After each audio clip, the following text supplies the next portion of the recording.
Mettez-vous s'il vous plaît. Nous voulons recommander nos cœurs à la grâce de Dieu.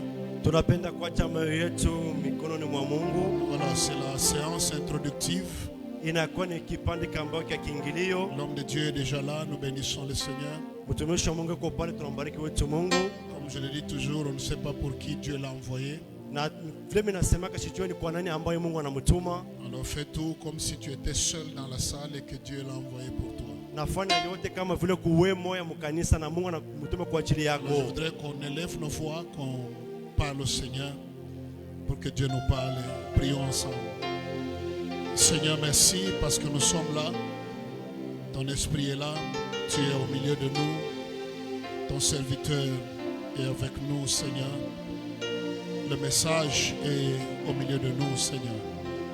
Nous recommandons nos cœurs à ta grâce et prions que ta bonne main divine soit sur nous, Seigneur, ce soir. Parle pour nous édifier, parle pour nous consoler, parle pour nous bénir. Parle pour nous faire beaucoup de bien pour la gloire de ton Seigneur. Laisse que ton règne vienne, que ta volonté soit faite ce soir. Nous avons besoin de toi. Au nom de Jésus, bénis nos cœurs, Seigneur. Amen. Est-ce qu'on peut acclamer le Seigneur? Mettez-vous, s'il vous plaît. Voilà, nous bénissons Dieu parce que le bishop Cobin est là. Et nous voulons, sans transition, l'inviter à venir nous communiquer ce que Dieu lui a mis à cœur. Et surtout, le laisser travailler librement. Voilà, pendant que le bishop s'avance, nous acclamons le Seigneur Jésus. Pika mikono wakati mhubiri kunapanda, pika mikono kwa ajili ya utukufu ya Bwana wetu Yesu Kristo.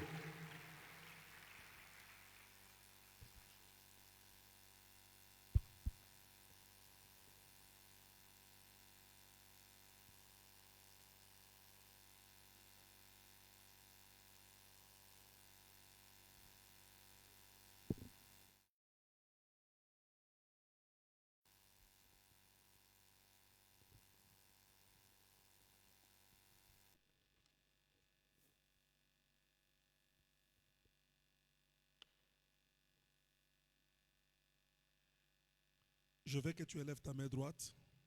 Et surtout que tu te souviennes que tu es dans la présence de Dieu. Tu n'es pas venu juste dans les temples. Et dans la présence de Dieu, il y a des choses qui se passent. La Bible dit, nul ne peut venir devant Dieu et retourner de la même manière. C'est pourquoi on nous exhorte d'avoir la foi lorsque nous venons devant Dieu. Pourquoi avoir la foi? Parce que nous devons prendre quelque chose dans sa présence. Je refuse de sortir ici de la même manière que j'étais venu.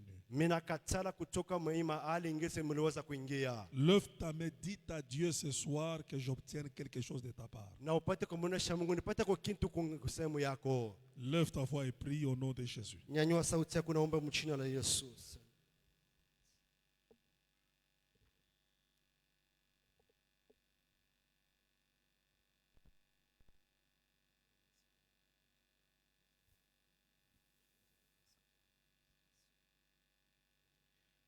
Nous te faisons confiance ce soir.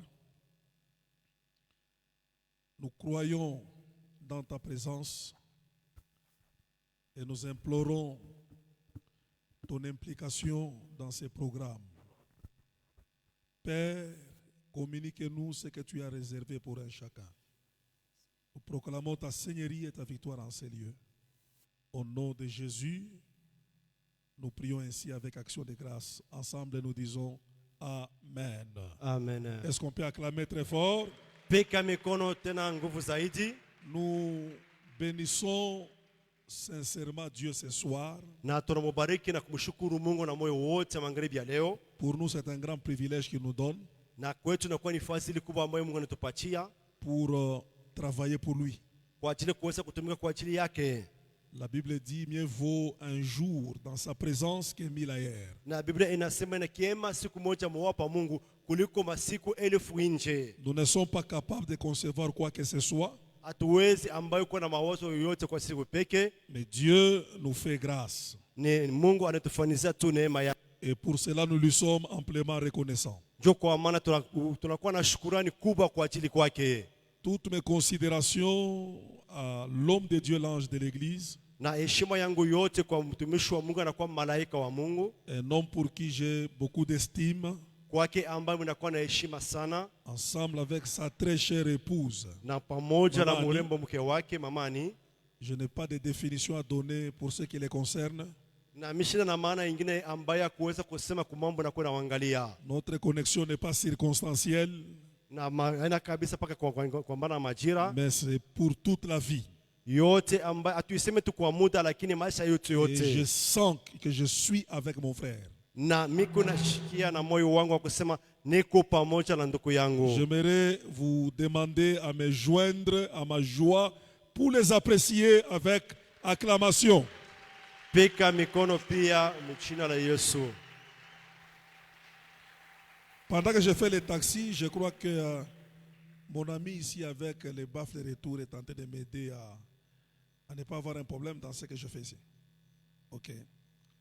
Voilà, je veux aussi souhaiter la bienvenue à chacun de vous dans la présence de Dieu. Na mimi napenda abisa kumikaribisha nyinyi wote ndani ya wapo wa Mungu. Si tu peux serrer la main à ton voisin, ta voisine, Kama unaweza kulakia jirani wako unakuwa ng'ombe yote mbili, dites-lui que le Seigneur de gloire vous bénisse. na upate kumuonesha kusema wana Mungu wa milele ambayo wa utukufu Et en ubariki. même temps, j'en profite pour vous encourager. Na pia ambayo nimepatia tena nguvu. Pourquoi? Parce que de jour au jour, le temple est en train de s'améliorer, de se transformer. Kwa sababu kwa nini kanisa ni kunaona ikunaendelea kabisa na kubadilika siku kwa siku. Vous-même qui êtes ici, peut-être vous ne vous rendez pas compte. Saa zingine mwe munakuya pa siku yote amuvumbule ile maneno, Mais nous qui venons de quelque part, lakini shi ambayo tunatoka fasi ingine donc vous voyez vraiment que c'est un pas de plus. na tunaona ya kusema na kuwa ni hatua ambayo tunaongeza. Alors pour ça, vous méritez la bénédiction. Kwa ajili ya hiyo ambayo mnastahili baraka, pika mikono Est-ce kwa qu'on ajili peut yako. acclamer Dieu très fort? Pika mikono nguvu kwa ajili ya Bwana. Je suis en train de me battre dans mon intérieur Na niko napikana sana ndani ya moyo wangu parce que le thème, la filiation, kwa sababu ambayo kishine inaangalia uhusiano ya mtoto na baba. et j'ai aimé juste la parole que mon frère m'a donnée avant d'entrer dans la salle. Na mimi napenda misemo yangu mtumishi ndugu yangu alinionyesha kabla nipate kuingia mkanisa, Pour que ce soit un mélange ipate kuwa mchango et d'enseignement et de grâce na inakuwa ni mafundisho na kuwa ni neema, pour que l'enseignement marche de pair avec le réveil. na pia ambayo mafundisho ipate kutumika pamoja na uamsho. C'est pourquoi dis à ton frère qui est à tes côtés, prends ce programme au sérieux. Na upate kumuonesha unakuwa pembeni yako, beba ambayo matengenezo na bushito yote, Parce que quand je vous regarde prophétiquement, kwa sababu wakati kama mimi niangana na macho ya kiroho, vous êtes comme un champ mwe mnakuwa kama vile mashamba dans lequel Dieu va planter une semence. ambayo mwe mashamba Mungu ataotesha mombeko. Maintenant, la lutte, c'est que la semence tombe dans une bonne terre. Lakini mambo munene ni kusema ile mbeko yanguke pa bulongo buzuri, Que tu ne sois pas des épines we ambayo ishitoke katikati ya miba, ou un endroit pierreux wala ambayo mbeko shanguke pa fashi ya ou maibwe, le long du chemin. wala inakuwa kumpembeni ya Je njia. voudrais, dans cette saison, Mimi napenda mwe kipande tu dois être identifié comme la bonne terre. weye ukwe kabisa ile bulongo ya moleo. C'est un temps où tout ce qui sera dit ici devant Ni wakati maneno yote tasemezwa hapa mbele puisse trouver de la place en toi ipate kupata kofashi ndani yako, et surtout que cela produise produise des fruits. na zaidi yote ipate kutoa matunda. Ne dites pas que j'étais dans tel séminaire. Na usiseme nilikuwa mu mafundisho hii na hii na Mais ile, l'heure vient et elle est déjà venue. lakini wakati ambayo kuna kuja Où nisha tout ce kufika, que tu entends, ile yote ambayo ndashikia maintenant, ça doit produire les fruits en toi. sasa, hapa inapasha kitoshe matunda ndani yako, Il faut qu'on voit les résultats. inapasha tuone matokeo. On se dise, voilà, Baseme sasa tuone cette femme, huyu cet mama, homme huyu baba a suivi des enseignements alifuata mafundisho, et voici les résultats. sasa one matokeo Ce qu'il a pu produire ile aliweza kuzala dans l'église mukanisa. et comment il est devenu utile à l'avancement du royaume des cieux. Sasa hapa anakuya wa maana mu maendeleo ya kazi ya Mungu. Que ta présence ne soit pas une décoration, Hii wapo wako isikutu pale pale vile kwa bule, comme un homme religieux qui fréquente toujours ces lieux. inakuwa kama vile mtu wa dini anakuwa Cette fois-ci, tu dois produire les fruits. hapa unapasha wewe sasa kutoa matunda. Voilà pourquoi tu es un champ, Vile unakuwa shamba, mais de la bonne terre. lakini ile shamba ya bulongo Est-ce mzuri, que tu peux t'acclamer toi-même? unaweza kupika kwanza mikono kwa ajili ya wewe moya. On va nous aider avec Matthieu chapitre 1. Na bataweza kutusaidia na kitabu kia Mateo sura ya 1. C'est juste l'introduction. Matthieu 1, nous irons même au verset 3. Et puis nous ferons la lecture kangourou. Nous remarquerons le verset 14e. Na inakuwa tu ni kiingilio, tuko Mateo mwanzo, tutaanza kulukaluka.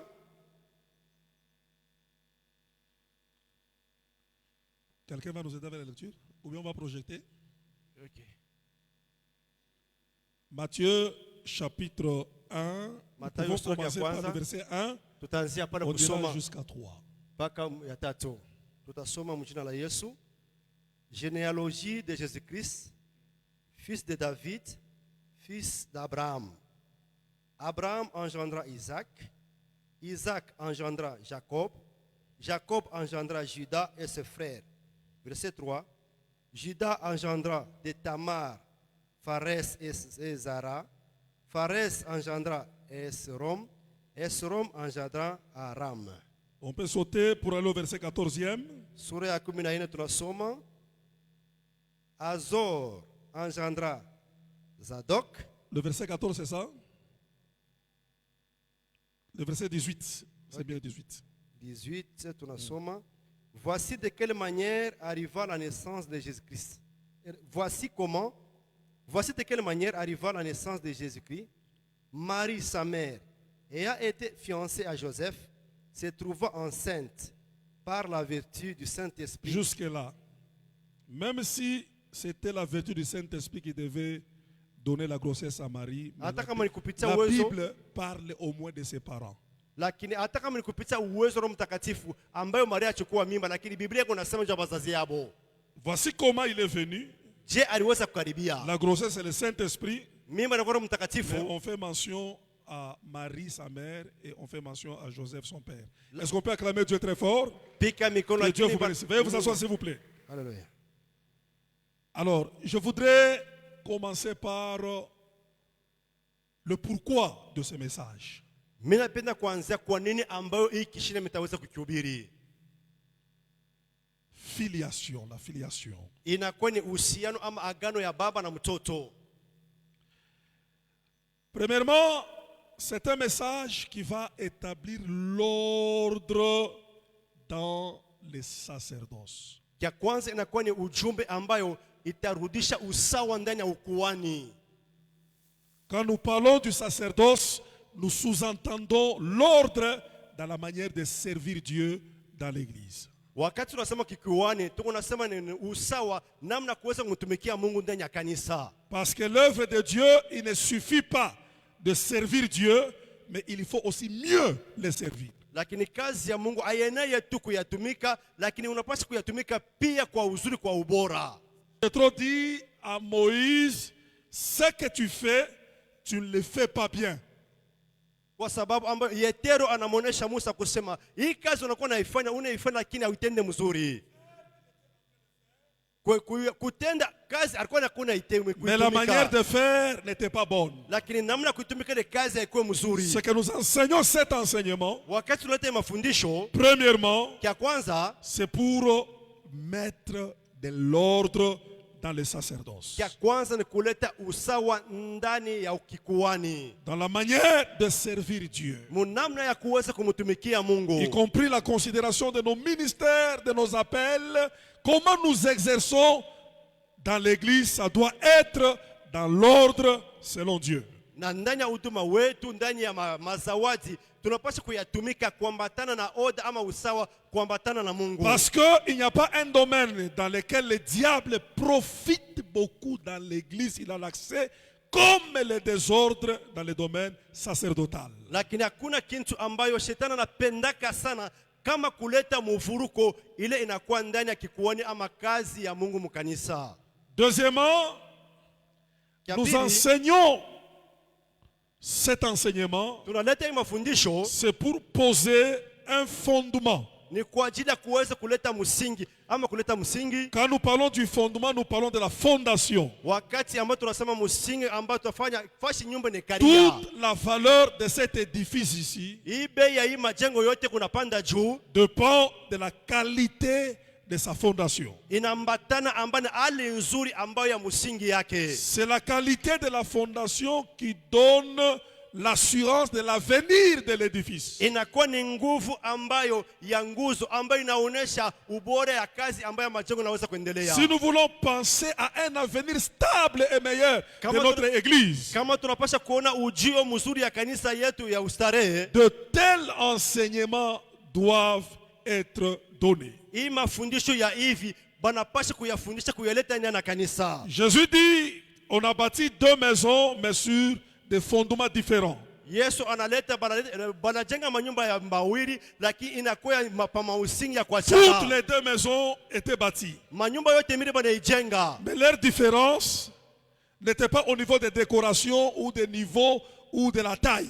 Lakini achanisho yayo haikukuye kuambatana na burefu na buzuri. C'était au niveau de la fondation. Achanisho ilikuwa ndani pahali ambayo pa nguzo La Bible yao. dit, après un temps, il y a eu des pluies, il y a eu des vents, il y a eu des torrents, et chaque maison s'est comportée par rapport à la qualité de sa fondation. Lakini Biblia inasema kunakuwa mvula, kunakuwa upepo na kila nyumba ambayo iliweza kupata matokeo yayo kuambatana na hali ya msingi yake. Alors nous enseignons pour poser un fondement solide Na tunafundisha ndio tupate kuleta ambayo msingi ya kweli, afin que le domaine de l'église, l'avenir de l'église, ile ambayo ujio ya kanisa soit rassuré par la qualité des choses que tu vas écouter. ipate kuhakikisha kuambatana na maneno ambayo unapaswa kushikia. La plus grande peur de l'apôtre Paul, Wakati ambayo mtume Paulo anasema, il disait toujours, je ne vais pas en ces jours-là. anasema mimi sipende kwa ile siku ya mwisho, Parce que l'avenir faisait peur à Paul. kwa sababu ambayo masiku ya kesho inaanza kumwongopesha Au point où Paulo. il négligeait le passé ou ce qu'il a fait hier. Yeye anaanza kudharau maneno ambayo anaanza kufanya jana, Et il voulait se rassurer si demain ça ira encore mieux. na anaanza kuangalia mbele kama ile masiku ya mbele Nous vitendeka venons mzuri. de très loin dans cette vision. Tunatokea mbali sana ndani ya hii ono. Et nous devons bâtir comme des investisseurs prudents.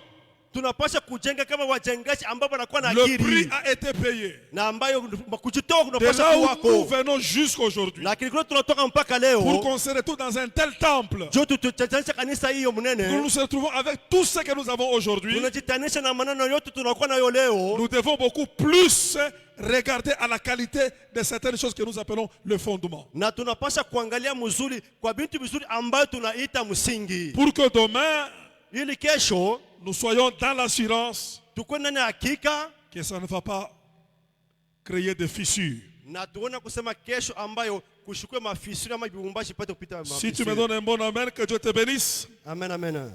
Troisièmement, ce message, Na kia tatu tunaleta hii ujumbe c'est pour briser aussi l'orgueil dans la manière de fonctionner dans l'église par rapport à la vision de Dieu. ni kwa ajili ya kuweza kuvunja kiburi namna gani ambayo watumishi wanapaswa kutumika ndani ya ono ya mkanisa. Tu comprendras pourquoi on fait allusion à l'orgueil. Ce message poursuit pour que nous tous, nous soyons dans le fonctionnement selon l'esprit de l'humilité. Na ambayo mafundisho ambayo tunaileta utavumbula kiburi tunakitea njoo nini ni kwa ajili si bote tupate kutumika muono ndani ya unyenyekevu. Parce que l'orgueil, c'est le premier péché qui nous a amené des problèmes sur la terre. Na kia kwanza ile kiburi inakuwa ya dhambi ya kwanza ile ilimtupata shetani anakuwa hapa dunia hapa. Parce que c'est l'orgueil qui a créé Satan. Ni inakuwa ni kiburi ambayo kilimuyala shetani. Satan est devenu Satan par l'orgueil. Na shetani alikuwa shetani kupitia kiburi. Il était établi Balimweka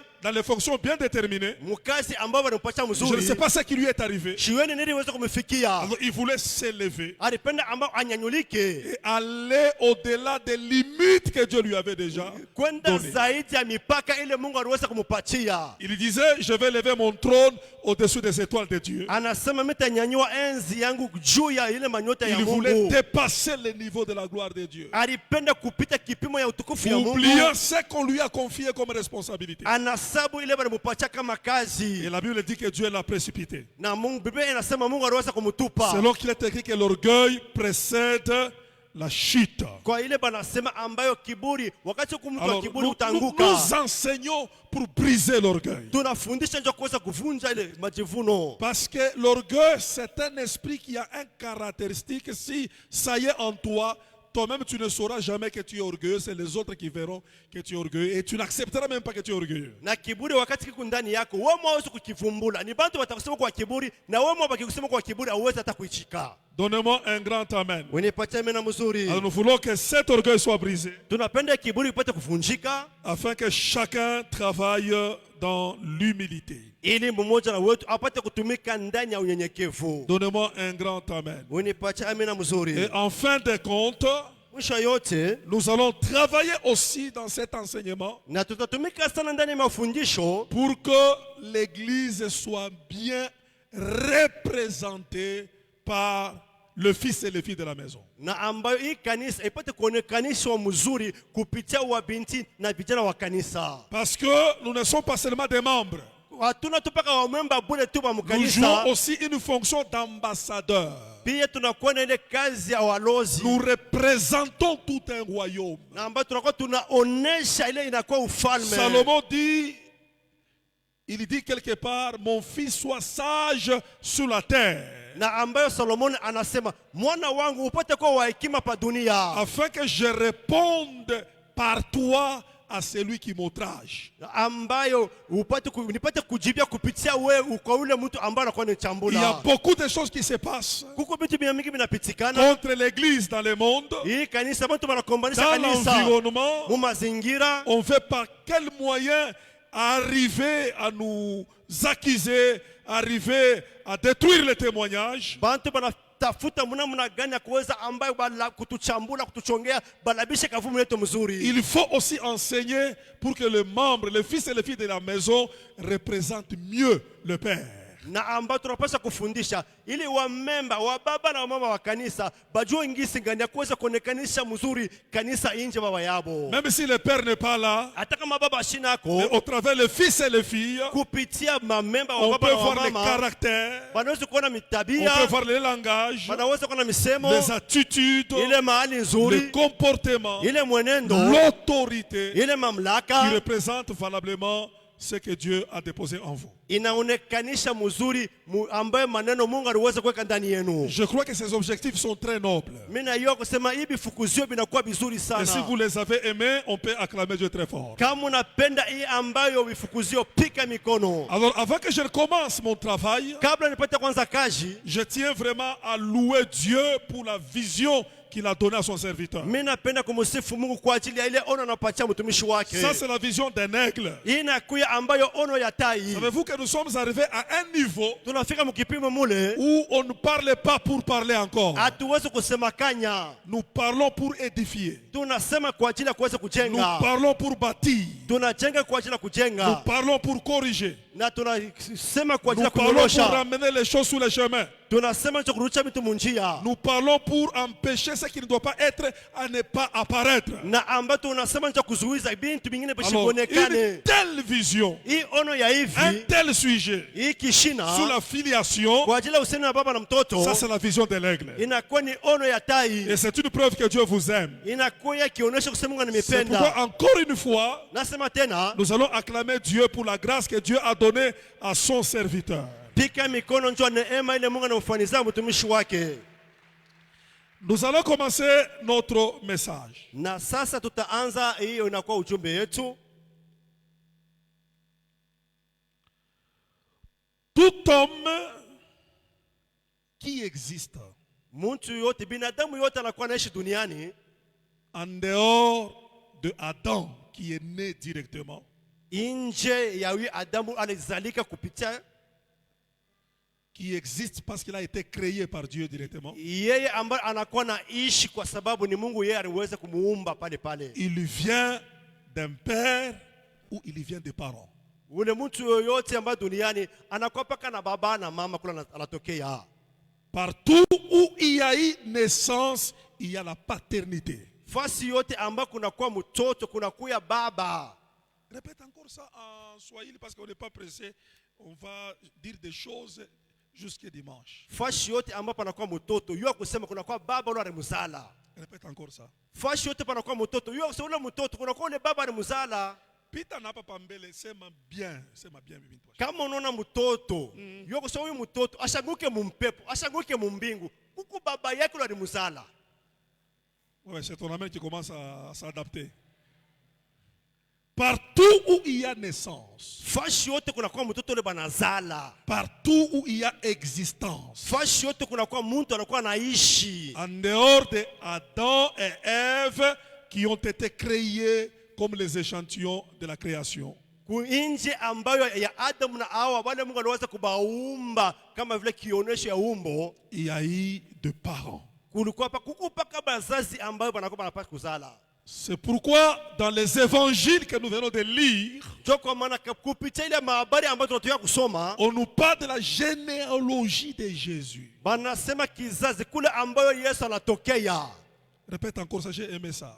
Banasema kizazi kule Yesu anatokea. Je crois que Jésus, en tant que Dieu, on pouvait directement dans les évangiles nous présenter directement ses œuvres. Yesu kama vile Mungu ambaye kupitia ile mahabari banapaswa tukumtokanisha paka hivi anatokelea. Son onction, Ambayo shaba yake, sa mission, kazi yake, sa capacité de faire les miracles. namna yake ya kutenda miujiza. Mais l'ordre de l'évangile, Lakini kupitia ambayo mahabari ya avant njema, que Jésus soit présenté dans sa mission kabla Yesu papate kumuonekanisha mu makazi et dans yake les œuvres qu'il devait réaliser sur la na terre, pia mu makazi anapaswa kufanya la duniani, Bible prend le luxe de nous présenter la généalogie de Jésus. lakini Biblia inaanza kutuonesha bankambo yake kule Yesu alitokea, Ses origines, kule anatokea, d'où il est venu, fashi kani yeye alitokea, comment il est arrivé à l'existence. namna gani yeye aliweza kutokelea hapa duniani. Et la Bible ne s'est pas fatiguée. Na Biblia haikuchoke, Commence par ses ancêtres. inaanzia kwanza kwa bankambo yake.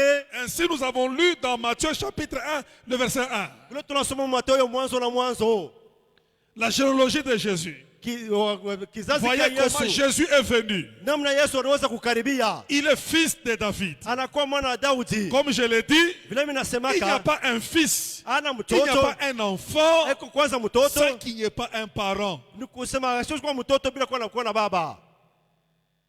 Voyez-vous? Mnaona? Il est fils d'Abraham. Eko mwana wa Ibrahimu. Et le deux ici, Hao wawili on va commencer à les détailler comment ils se sont engendrés jusqu'à ce qu'ils sont arrivés à la personne de Jésus. banaanza kutuonesha moya kwa moya vile ambao balizalana kufika mpaka vile baliweza kumzala pia Yesu.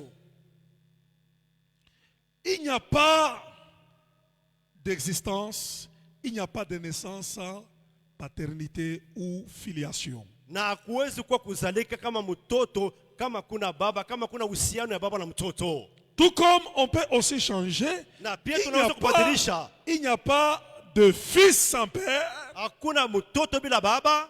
Et il n'y a pas aussi des pères sans fils. Pia hakuna baba bila mtoto. Il faut que les deux existent Inapaswa wote wawili wapate kuwako pour que la naissance puisse avoir lieu. ili ambayo uzao upate kuwako. Comme nous te voyons ce soir assis sur la chair, Vile tunakuona wewe magharibi kisha kukala pa comme je kiti. viens de prêcher, Vile ambayo tunahubiri. mon existence, Vile niko naishi. avant ma mission, Kabla nipate kutumika. avant mon onction, Kabla ya mafuta. il y a eu des parents. Kia kwanza kulikuwa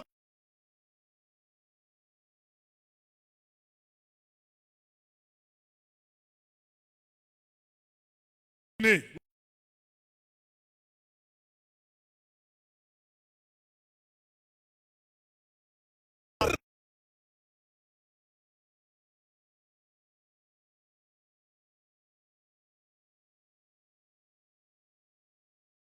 hiyo inakuya ya maana sana. Pose la question à ton voisin. Umuulize na kwa jirani Est-ce qu'il wako. t'arrive aussi de penser encore, encore une fois, à cet âge que tu es venu d'un père, tu es venu de parents? Na hata kama sasa kukomea unazeka, unaendelea unajiuliza kusema na wewe unakuwa na bazazi bwana wanaweza kukuzala. Surtout à mon âge ici, Kama miaka yangu hivi. j'ai l'impression c'est comme si j'existais par moi-même. Na mimi ndio naona kama ni C'est kama facile vile d'oublier, mimi naishi.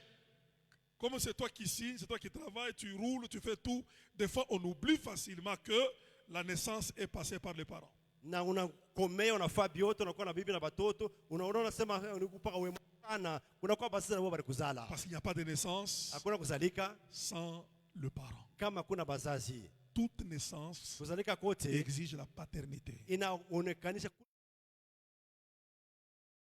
Engendré. kuna kwa wale watu ambao walikuwa kukuzala. Et j'ai aimé ce que la Bible dit. Voici comment est arrivée la naissance de Jésus. Na mimi napenda sana ile Biblia inasema muone ngisi ambayo vile Yesu aliweza kuzalika. Jésus, malgré les promesses, mais voici comment il est venu. Yesu ingawa mahaji muone vile aliweza kuzalika. C'est que cet enseignement, c'est aussi un moyen de tracer comment tu es arrivé jusque là où tu es arrivé. Na hii mafundisho ndio maana mnakani ya kuweza kukupasula kutuonesha ngisi kani wewe uweze kuzalika pia. Comment tu es arrivé jusque là où tu es en train d'interpréter. Na ngisi kani uweze kufika mpaka leo hivi ambapo mnakuwa Parce que dans l'église, on veut effacer les traces. C'est comme si c'est spontané qu'on est apparu et on a commencé à faire des choses. Mkanisa kana vile tunapenda kujimisha amba maalama ni kama vile unaonekana kwa ghafla unaweza kutenda vitu hapana. Voici comment Jésus est arrivé. Muone ngisi gani Yesu aliweza kufika. Donnez-moi un grand amen. Unipacha amina munene. Je poursuis vraiment la compréhension. Na mimi nakusukuma sana upate kunishikia. Pose la question à ton voisin. Est-ce que tu sais aussi comment toi tu es arrivé? Na umuulize unakuwa pembeni yako. Wewe unayua je wewe vile bali kutala. Hein, frère? Toi qui tires la photo là. Nous voulons savoir comment aussi toi tu es arrivé là. Na Tu es arrivé comment? utulize kuna bali kuzala je. Non, non, dans l'église ici. Mkanisa rufika muje na wewe. Parce qu'il y a les gens qui sont dans les choses, Uko bantu bengine bako mubintu mais ne veulent pas qu'on les rappelle comment ils sont arrivés dans les choses. na bapendeka ambao bakumbushe ngisi kani vile baweza kufika mune bintu. Hein? Hein? Maintenant, c'est ancien ou pasteur? Papa hapa ni mzee wala pastori? Vous allez m'aider parce que l'identité a déjà changé. C'est musée ou pasteur? Ancien. Mzee. Ancien, c'est très important que tu saches comment tu es arrivé à l'ancien. Na ambayo mzee unapaswa kujua ngisi kani uweze kufika mule kazi ya mzee. Toi aussi, tu es toujours interprète, mais tu es déjà diacre. Diacre. Diacre. Tu dois savoir comment tu es arrivé au diaconat. Unapaswa kujua ngisi kani uweze kufika mule kazi ya kishemashi. Très important. Inakuya ya maana sana. Parce que l'humilité, c'est quoi? Kujishusha ni C'est nini? reconnaître les origines. Unapaswa kutambua kuna L'orgueil, c'est unatokea. quand on oublie comment on est arrivé à ce qu'on est aujourd'hui. Kama una sabu ambayo kuyua kuna natokea ngisi ambayo unaweza kufika kuna nafika leo. Voici comment il est arrivé Jésus. Ona ngisi kani Yesu aliweza kufika. Il n'est pas apparu spontanément Ashikutokelea paka hivi kama par un mfalme. bâton magique. Paka vile kwa ghafla. Voici comment il est arrivé. Ona Voici vile son alifika. chemin. Njia yake. Voici ses origines. Ona njia yake. Voici ses commencements. Ona mwanzo Voici yake. comment Dieu l'a amené. Ona vile Mungu aliweza kumpeleka.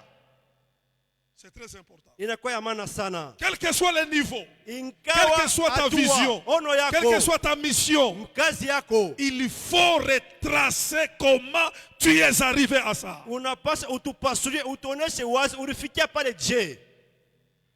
Et si tu as oublié, Kama unasabu, nous allons te rappeler cela. tutakukumbusha ile. Parce que tout homme Mtu wote a des origines. anakuwa na Tout mwanzo. homme, Mtu wote il a une source là où on l'a engendré. anakuwa na chemuchemu ama chanzo kule bale muzala. J'ai aimé la sagesse de la Bible. Mimi napenda hekima ya Biblia. Quelle que soit la mission de Jésus, Ingawa kazi ya Yesu, mais on a fait mention de ses parents, lakini banatea bazazi yake Marie et Joseph. Maria na Yusufu. Alléluia. Amen. Ça c'est sur le plan physique. Hii ni Mais kumwili. sur le plan spirituel, Mukiroho on parle de son père. banasema baba On yake. parle de Dieu qui est son père. Banasema Mungu C'est baba que yake. Jésus Yesu a quand même une origine. eko na kule anatokea. Il a une source. Anakuwa na chemuchemu Alors, ama il ne faudrait chanzo. pas que toi, Wasisema kusema weye à cause de ton don de la prophétie, kwa ajili ya ile zawadi ya kutabiri que tu fonctionnes comme quelqu'un qui n'a pas des origines. huku natumika kama vile mtu hakuna una anatokea. Donnez-moi un grand amen. Unipatia mina mzuri. Pourquoi vous êtes fatigué comme ça? Jua nini mko baridi hivi? On est qu'au début. Souvenez-vous de but. Mkumbuke ile mashaba. C'est la fondation. Inakuwa ni msingi. C'est l'ordre. Inakuwa ni usawa. C'est briser ce qui peut nous détruire demain. Ni kuweza kuvunja kile kinaweza kukulabisha kesho. Pour que nous puissions mieux représenter le Seigneur. Ili ambayo tupate kumuonekanisha mzuri Bwana. Nous acclamons Dieu très fort. Pika mikono mzuri kwa ajili ya Bwana Mungu Alors, wako. je vais pousser avec la compréhension des termes. Na mimi napenda ambayo kwenda mbali zaidi ambayo kutafafanusha mzuri ili na kwa matamko. Pour que nous ne puissions pas enseigner sur la confusion. Ili tupate tushifundishe ndani ya mvuruko. Je voudrais que tu comprennes le terme filiation. Mimi napenda upate ambayo ushikie mzuri ile tamko ile uhusiano. La filiation est le lien qui unit un enfant à ses parents. Na ile uhusiano hapa ni ile nkamba inaunga mtoto kwa baba yake. Le lien qui unit un enfant à ses parents. Inakuwa ni ile nkamba ambayo inakuwa inaunga mtoto kwa baba yake. Ce lien peut être juridique, c'est-à-dire il y a des droits. Ile ambayo ile nkamba inaweza kuwa ambayo ya kisiasa ama ya haki Qui reconnaissent que cet enfant appartient à de tels parents. amba wamzi ama mavoka banasema huyu mtoto anakuya ambayo huyu mtoto anakuwa na baba yake fulani. Baba yake bazazi yake fulani. Baba zazi yake fulani.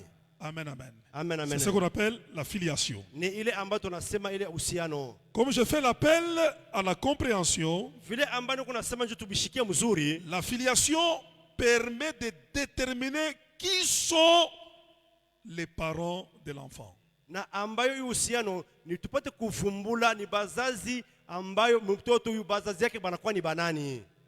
Ça nous permet de déterminer qui sont les parents de l'enfant. Na ile tusaidia tupate kuvumbula batoto ambayo huyu mtoto bazazi yake banakuwa ni banani. C'est qu'au travers de la filiation, il y a l'esprit de la reconnaissance du Père au travers le Fils. Na hapa ambayo ni kwa ajili ambayo utambulizi wa baba kupitia mtoto yake. Parce qu'il y a des moments où on ne doit pas mener une vie comme si on n'a pas de parents. Ni inakuya ambayo ni watu moya kusema kuna kwa mtoto unakuwa unaishi kama vile una bazazi. C'est elle qui nous permet de déterminer que cet enfant, il vient de quels parents. Ni ile ambayo ni kamba inatusaidia tupate kuvumbula huyu mtoto anatokea kwa bazazi fulani. Et dans la filiation, Ndani ya ile uhusiano ça entraîne des droits et des devoirs réciproques. na ambayo inatuonesha haki ambayo na bintu ambayo mtu anapaswa kufanya kungambo yote mbili. Ou les obligations réciproques, c'est-à-dire les devoirs ou les droits de parents envers leurs fils et les fils envers leurs parents. Na hapa inakuwa ni mapashwa kungambo yote mbili kwa baba pia kwa mtoto. Il n'y a pas que la reconnaissance que tu es de tels parents, Haina tu kusema unajua kusema wewe unakuwa mais mtoto dans la fulani. filiation, il y a aussi des droits et des devoirs réciproques. ambayo ndani ya hiyo uhusiano kuna kuya mahaki na vile vitu wanakulomba wanapaswa kuyafanya ngambo yote Ce que mbili. le parent ou le père doit à ses enfants et ce que les enfants doivent à leurs parents. Ni kusema kuna kwa kungambo ya wazazi mahaki yao kungambo ya watoto, pia kungambo ya watoto mahaki yao kungambo ya wazazi. Mais avant qu'on arrive au devoir et au droit, d'abord on reconnaît que telle personne, il est le père de tel enfant et tel enfant est le fils de tel papa. Kabla tupate kufika kumaaki na kumapashwa kungambo yote mbili, tunapaswa kwanza kutambua huyu mtoto ni wanani na huyu baba anakuwa ni wanani. Ici, quel que soit l'état de ton père, Hapa hata hali ya baba yako inakuwa ya je. si c'est ton père, il faut qu'on reconnaisse qu'il est ton père.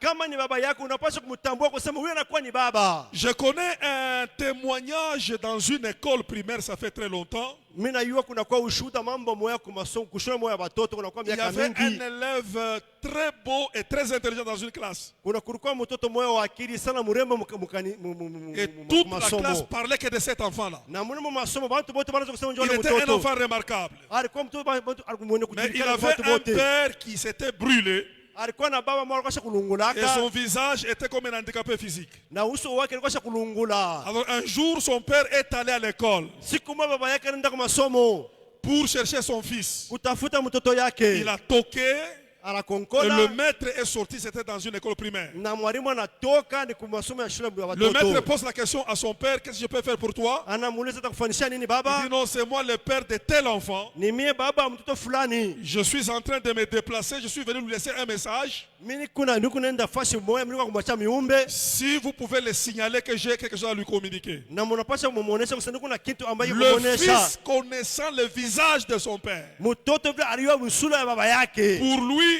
son papa était papa seulement à la maison, pas en public. Lakini huyu mtoto baba yake alikuwa baba yake mpaka kunyumba hapana mbele ya watu wote. Alors l'enfant a eu honte. Huyu mtoto anashikia Il haya. dit moi le beau gars comme ça, Mie mzuri hivi avec mon intelligence, na akili yangu avec ma renommée en classe, na kafumu yangu mu aujourd'hui masomo qu'on leo reconnaisse que bayua kusema c'est tel qui est mon père. ule ndio baba yangu. L'enfant a pris la résolution Huyu mtoto anabeba de mipango renier son père publiquement. kumkatala baba yake mbele ya watu Il wote. dit au professeur que mon père n'existe pas, il n'est pas ici. Anamuonesha mwalimu wake baba yangu ashina kwa ashina Il dit, hapa. papa, tu cherches qui? Il cite son fils. Baba C'est anatafuta vraiment ton amute. fils, c'est mon fils biologique. Ni mtoto C'est moi qui l'ai mis au mlizalia. monde. Mimi ni mzala. Le professeur rentre en classe, il dit, mais il prouve que c'est ton, il dit que c'est ton père.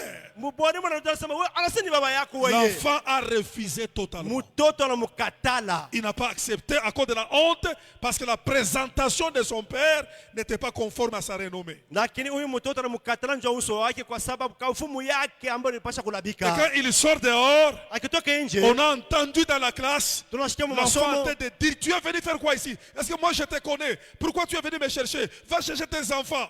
Huyu mtoto anatoka sema wewe asimina kuya wewe unaenda kutafuta watoto yako. Il a renié son père en public. Anamkatala baba yake Alors bila qu'il watu savait dans son wote. cœur qu'en secret, c'est ça sa source, c'est ça son père. Ndani ya roho yake aliyua kusema njukula anatokea ule ndio baba yake. Dans la filiation, Ile agano il faut qu'on reconnaisse qui est ton père.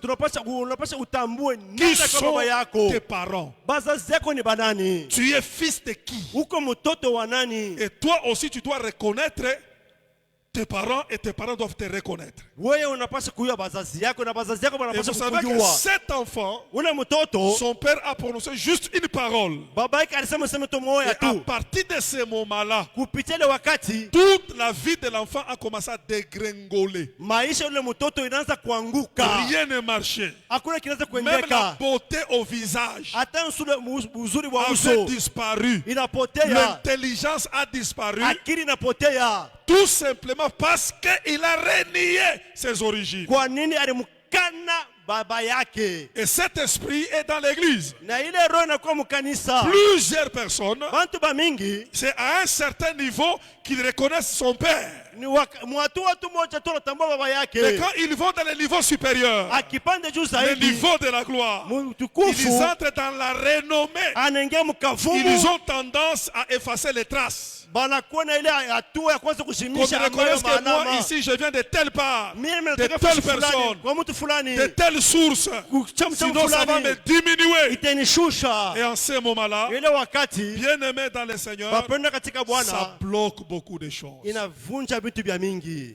Je pense qu'un fils, Mimi nasema une mtoto, fille, binti, quelle que soit la taille de son père, ingawa burefu wa baba dès yake qu'il apparaît, vile anaonekana, tu dois avoir la joie unapaswa kuwa na de furaha dire à tout le monde, kuonesha watu wote, voici mon père, ona baba voici yangu, ma mère, mama yangu, voici mes parents. na bazazi Dès que yangu. tu as le sentiment de ne pas te faire connaître comme fils et fille de telle personne, c'est un esprit de la malédiction. Kama vile unakuwa na ile roho haupende kuonesha bazazi yako, yua kusema nakuwa ni mikoshi laana. Et j'ai vu l'exemple modèle, c'est Jésus lui-même. Miliona ambayo mfano mzuri ni Yesu Il n'y a yemoya. pas quelqu'un dans les choses de Dieu qui a parlé trop de son père comme Jésus. Ndani ya Biblia mu maneno ya Mungu hakuna mtu aliyesema sana baba yake kama Yesu Kristo. Tellement qu'il parlait de son père. Vile anaweza Mon kusema père, baba yangu, baba mon yangu, père. baba Aina yangu. kuvumisha mon père. Baba Alors que yangu. son père est invisible. Baba yake On ne voit- ashamuone. mais tellement qu'il a pris le père invisible par sa présentation, il devenait comme visible au point où Philippe a dit non, Yeshua, tu as exagéré la kutapa babako. Vraiment, nous sommes fatigués. Mais montre-nous seulement ton père. Il est où? Nous voulons aussi le voir. Parce que la manière dont tu parles de lui, si tu peux nous montrer ton père, cela nous suffit. Baba yako au tumone. Hakuna mtayatani utoneshe baba yako ni nani ambayo na maneno yote Montre-nous ton père, cela nous suffit. wewe utoneshe baba yetu ambaye mambo yanaishia pale. Tellement que tu parles. C'est lui qui a vu mon père. Mon père. Baba mon père, yangu, mon unaona père, baba mon yangu, père. baba yangu, baba yangu. Jésus Yesu n'avait aucun sentiment ashikukweta na nia ingine de cacher son père. ya kufuchika baba yake. Vous savez, quand je méditais ces choses dans ma chambre hier, Wakati naweza kufikiria hii maneno jana mchumba yangu kulalia, l'esprit m'a dit ceci. roho ilinionyesha hivi, L'église du Congo en particulier kanisa kwetu kukongo kwa upekee est bloquée à un certain niveau. inajamishwa fasi moja tu, Elle ne sait pas aller loin avec Dieu. ayongi sikane kwenda mbali sana na Mungu. Parmi les vraies raisons, Kwa katikati ya masababu kubwa les problèmes de la paternité et de la filiation. kwa ajili ya ile ambayo ubaba uhusiano na mtoto na baba. Il y a trop de Melchisedec. Kuna kwa bale bantu abana na Il bazazi, y a des gens, quand ils fonctionnent, kuko bantu ambao kama banatumika ils n'ont pas de référence, ils n'ont pas des origines. On dirait comme si c'est eux-mêmes qui commencent tout par eux. hakuna ambayo bionesho, hakuna kule banatokea, ni kama vile beko kama vile banaanza bintu bo binyewe. Donnez-moi un grand amen. Unipatie amina Que mzuri. Dieu te fasse grâce. Mungu akufanishe kwa neema. Si tu comprends ces choses, Kama unaelewa hii ça bintu peut te lancer. itakusaidia. C'est ce qui fait la différence entre l'église du Congo et l'église du Nigeria. Jole inafanya achanisho kanisa ikwetu kukongo na kanisa kule kuna Nigeria. Vous savez, les Nigériens, vous pouvez les taxer de tout ce que vous voulez, ben, c'est une nation qui a une spiritualité des choses de Dieu à un niveau très élevé parce que le fondement, leur base, leur secret des Nigériens, ce n'est pas monter, ce ne sont pas des jeûnes et prières, c'est la reconnaissance de parents spirituels. Lakini hata kama mnasema beko baje baloji hapana, yeye sema bale ba Nigeria kile kinafanya nguvu yabo mukiro ni kuweza kutambua ni banane banakuwa wazazi ba kiro. Dans ce monde-là, Mwene mambo ile tu ne dunia peux pas avoir un homme puissant sans connaître son père. hauwezi kama kuwa na njina ya kavumu kama ujue baba yako ni nani. Bon, si eux ont la magie, Kama baba wanakuwa na vous n'avez uchawi, pas de magie. ng'ombe na Pourquoi uchawi. vous n'êtes pas plus puissant que eux qui ont la magie? Jua nini amuna na uwezo kupitia bobo anakuwa na buloji. C'est le serpent de Moïse qui a avalé le serpent des Égyptiens. Et na- Pourquoi vos serpents sont avalés par les serpents des Égyptiens? Ni inakuwa ni nyoka wa Musa alimeza ambayo wanyoka wa Misri. Kwa nini ambayo wanyoka ambayo basi kumeza bale wanyoka Dieu wa m'a dit, baloji. voici la différence. Mungu ananyonyesha aona achanisho. Les Oyodepola, les Adeboy, Adeboy, les Eyakilome, Eya Kilome, ils sont très nombreux. beko ba Ces mingi. gens sont loin, pas seulement au Nigeria, mais sur le plan mondial. Quand vous les trouvez, ils sont puissants. J'ai dit à Dieu, mais pourquoi ils sont comme ça? Le secret, c'est la reconnaissance des parents spirituels. Mimi namuuliza Mungu kwa nini aba bantu banakuwa na kavumu? Ana paka mwinchi yabo hata ulimwengu mzima. Ninamuuliza Mungu ni kwa nini? Kwa sababu banatambua baba wazazi yao wa kiroho. Je parle à quelqu'un ce soir. Niko nasema na mtu magharibi ya leo, J'ai envie d'aller recommencer les mêmes enseignements chez moi là-bas. na mimi ambaye nakuwa na kiu ya kuweza kuanzisha mafundisho yangu hii tena kule En Bujumbura, je crois que kule comme moi kumbushimai. j'enseigne ici, il faut que le pasteur Damas vienne aussi enseigner là chez moi. Ni vile mimi nafundisha hapa, napasha pastor Damas akweli pia tufundishe kule kwetu. Pasteur, je vous dis comme je l'ai dit dans le but, hein, c'est un fondement de lancement. l'église ne sait pas aller plus loin. Par contre, tu as ma filiation. Les problèmes, c'est quand il est à la maison, c'est mon père. Mais quand il entre en public, comme cet enfant de l'école primaire là-bas, si son père, il peut les renier publiquement. Et c'est ça qui. Dès que tu renies tes origines, c'est que tu as coupé ta source, tu travailles avec la cruche. Et la cruche, l'histoire des Agar, tu finiras par sécher dans le parcours. Interprète, papa. Vile we ambayo unakatana bazazi yako. Yu asema utakauka mkatikati njia. Na kama vile mtungi Agara alikuwa anaenda nayo anafika mjangwa mai na mwisha. Jo vile na we mai itakuisha katikati ya barabara. Allons rapidement parce qu'on doit aussi prier. Amen, amen. Les sortes de filiation. Inakwama aina gani aina ya siano ya mtoto na baba. Comme je parlerai de parents spirituels, ce n'est pas sur le plan physique. J'ai pris deux sortes. Il y a la filiation légitime ou légale ou normale. C'est-à-dire que les enfants qui sont engendrés par un père. Ya kwanza ile aina ya kwanza uhusiano ni uhusiano ambayo ya kimwili kule ambayo bazazi banazala mtoto yabo kwa mwili.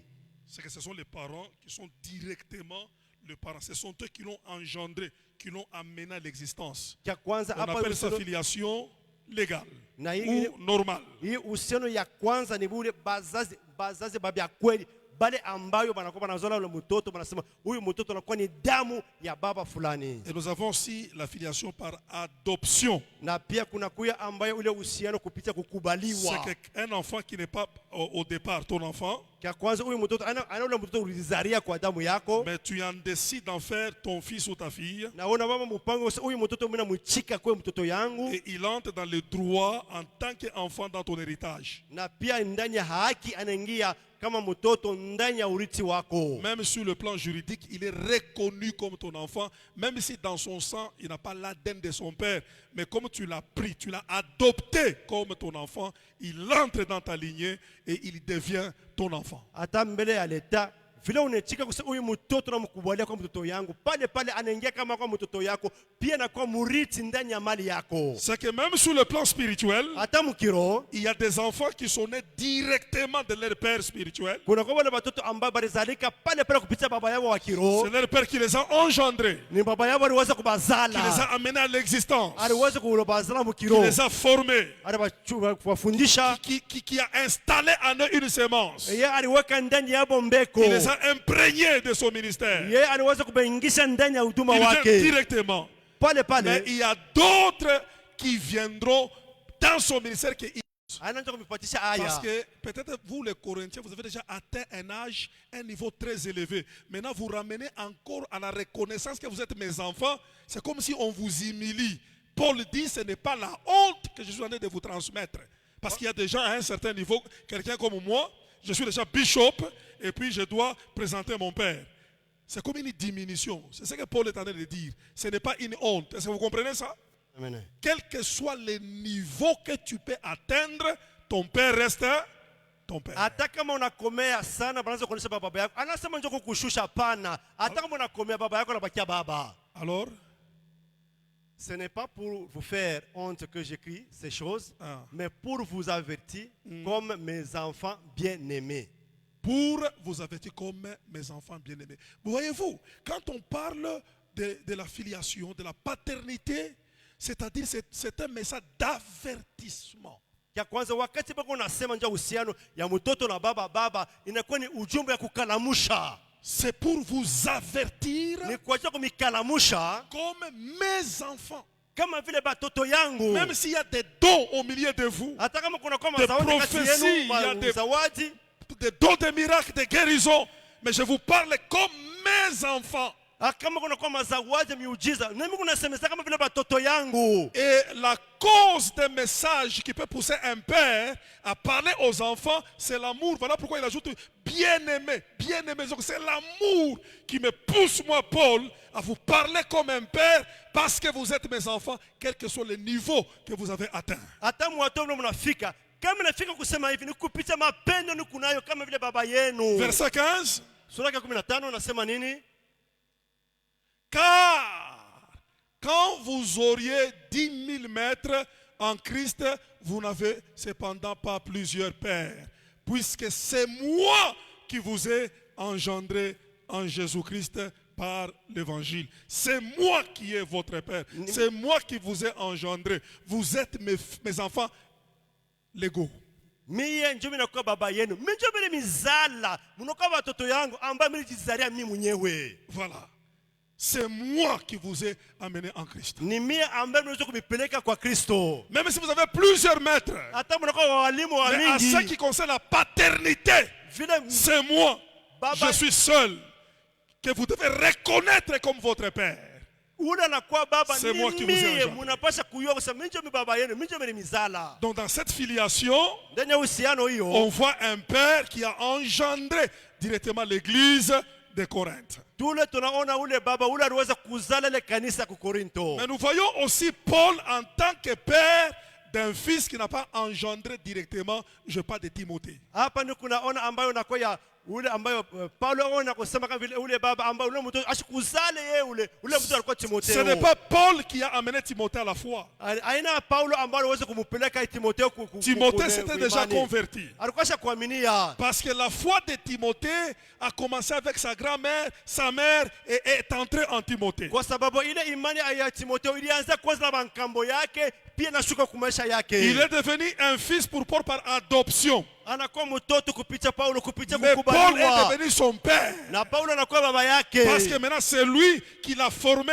c'est lui qui l'a encadré, c'est lui qui a tout fait en lui pour qu'il devienne un Timothée qu'on pouvait représenter. Sasa hapa ni yeye anaweza kumfundisha kumuonesha njia ili ambayo apate kutumika ili umuonekanisha mbele ya watu wote. C'est qu'un père, je vais expliquer qui est un père, ce soir de m'introduire, ce n'est pas seulement celui qui t'a gagné à la fois. Quelqu'un peut te gagner, il t'a évangélisé, il t'amène à l'église, ce n'est pas ton père.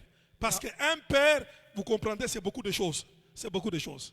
Wakati wanasema baba haina kusema ule alikuleta kwa Yesu, hapana. Wakati mnaweza kufundisha mtaweza kuelewa baba anakuwa ni nani. Prenons d'abord 2 Timothée chapitre 1 le verset 2 rapidement. 2 Timothée chapitre 1 le verset 2. Timotheo wa pili sura ya kwanza mstari wa pili. Frère, laissez ta Bible là-bas, lis ici parce que toi il te faut des lunettes. À Timothée, mon enfant bien-aimé. Voilà. Paul reconnaît que Timothée, il est aussi son enfant bien-aimé. Na Paulo anatambua kusema Timotheo anakuwa mtoto wake mpendwa. Même si ce n'est pas lui qui l'a mené à la foi. Hata kama na yeye anaweza kumpeleka apate kuaminia. Mais tout ce que Timothée est devenu Lakini yoyote ambayo dans Timotheo la anakuwa foi ndani ya imani vient de Paul. inatokea kupitia Paulo. C'est Paul qui est sa source. Inakuwa Paulo anakuwa chemchemo C'est un wake. fils d'adoption Ni mtoto anaweza qui kumkubalia. est devenu son fils. Anakuwa mtoto Parce que yake. de là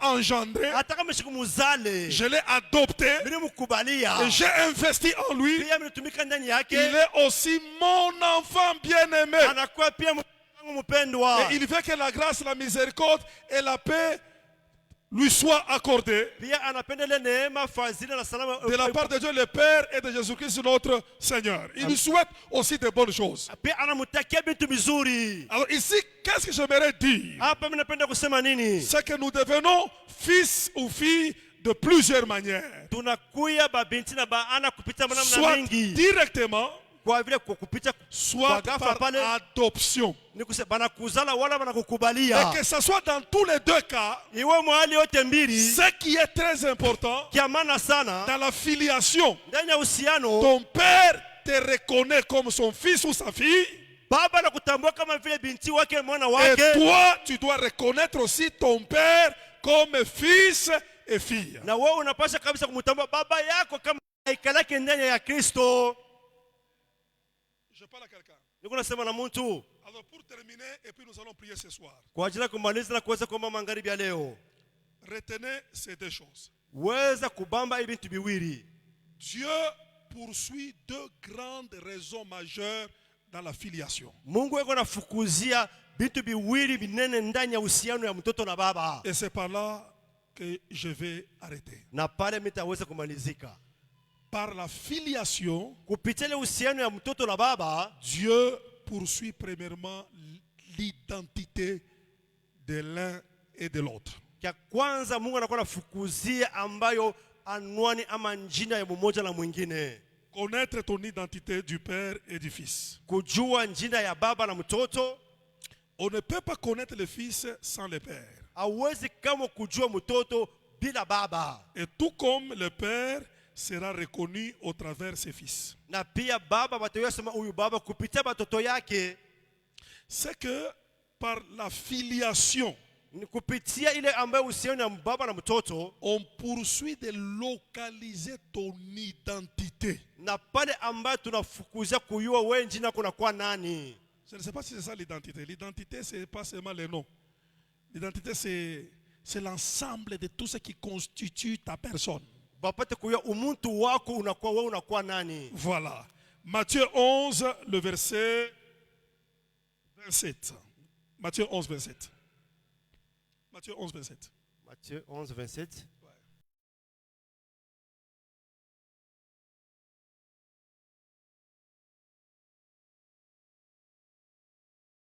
Télévision comme ça, maintenant vous avez des grands écrans. Acclamez très fort pour vous-même. Voilà. Toutes choses M'ont été données. m'ont été données par mon Père. Voilà. Et personne ne connaît le Fils si ce n'est le Père.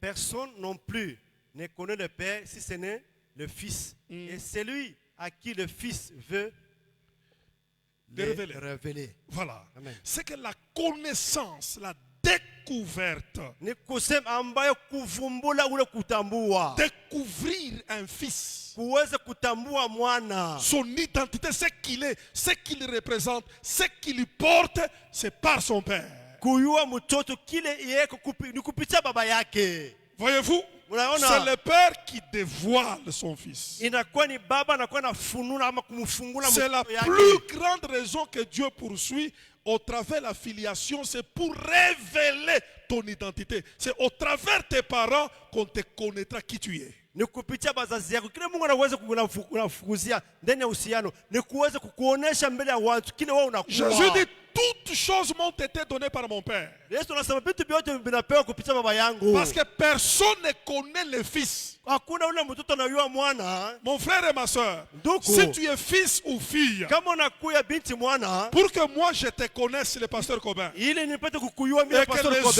autres te connaissent, Na bengine c'est au bakujue. travers de ton Père. Ni kupitia baba C'est yako. ton Père qui te révèle. Ni baba yako C'est ton Père anafunua. qui te présente. C'est Anakonekanisha. ton Père qui t'ouvre la route et le chemin pour que les gens prennent connaissance de qui tu es au juste. Ni baba anakufungulia njia ili bantu wapate kukujua wewe unakuya nani. Je parle à quelqu'un ce soir. Niko nasema na mtu Et angalia vice leo. versa, Na ngambo nyingine il y a tena. certains pères, Kuna kama on wengine peut les ignorer, banaweza mais au kubasabu travers leur fils, kupitia watoto on yabo peut découvrir wanaweza kufumbula il est fils de quel père. anakuya mtoto wa baba nani. C'est pourquoi ce jour-là, Kama ile siku j'ai aimé Jésus nampenda Yesu. qui est venu se faire baptiser chez Jean-Baptiste. Banakuwa anaenda kuweza ambao mbatiza. Jean-Baptiste reconnaissait la révélation de Jésus. Na pia Il Yohana dit, toi tu aliua es kusema grand, moi je ne peux pas te baptiser. siwezi kubatiza. Mais Jésus lui dit, Yesu anamuonesha faisons ce qui est juste. tufanye neno kwa haki. Pourquoi il lui a demandé de faire cela? Kwa nini alimwomba afanye Parce que ile? Jésus savait, Yesu c'est aliua au kusema travers le baptême kupitia ubatizo que son père va le présenter. baba yake La atamuonekanisha. Bible dit, Biblia inasema après qu'il soit baptisé, kisha kumubatiza le ciel s'est ouvert. mbingu inafunguka Et une voix se fit na entendre. sauti inatoka mbinguni. Voici, Tazama, voici zama mon fils bien-aimé mwana wangu en mpendwa, qui j'ai mis toute mon affection. ndani yake naweka upendo Même wangu si c'est wote. Jean-Baptiste Hata Yohana qui a Mbatizaji dit voici l'agneau de Dieu, anasema tazama mais mwana celui wa qui a Mungu. révélé Jésus Ule anaweza comme kumfunikanisha fils Yesu de Dieu, kama mwana wa il a Mungu. été proclamé par la Walimutangaza voix de la sainteté kupitia sauti ya qui était son utakatifu. père. Baba Mungu baba Je yake. peux être Jean-Baptiste. Mimi naweza kuona Quand je Mbatizaji. viens dans cette maison, Nikiingia mwenye tu peux nyumba. chanter, Unaweza kuimba. je discerne ton ton don. Mais celui qui peut te révéler, celui qui peut te présenter à l'église, au monde, pour qu'on te connaisse, que toi, telle personne, tu es appelé à ceci, tu es appelé à cela, tu as tel don, tu as telle grâce. C'est celui qui t'a engendré. Ton identité sera mieux présentée par ton père. C'est ça l'importance de la filiation. Quand tu es lié aux parents, ils finiront par révéler ton identité. Ce qui s'est passé ici dans votre église, malheureusement, je n'étais pas là, mais je devais être là. J'ai eu des deuils vraiment qui se suivaient. Et ça m'a empêché. Je devais être là. Pourquoi? Pour voir comment le Père vous présente. La consécration, c'est quoi? C'est la présentation des fils par le Père. Ceux-là qui ne vous connaissez pas, même vos familles, vos connaissances, ce jour-là, en mettant votre nom sur la liste, le Père a révélé votre identité. À partir de ce moment-là, nous vous connaissons maintenant en tant que pasteur, en tant qu'ancien, en tant que diacre, pas par vous-même, parce que le ciel s'est ouvert. La voix du Père s'est fait entendre. Voici mes fils et voici mes filles à qui je mets toute ma confiance. Et la Bible dit écoutez-les, vous pouvez les faire confiance. C'est ça l'importance de la filiation. Présenter ton identité. C'est très dangereux de s'auto-présenter. Un enfant qui sait donner lui-même les noms.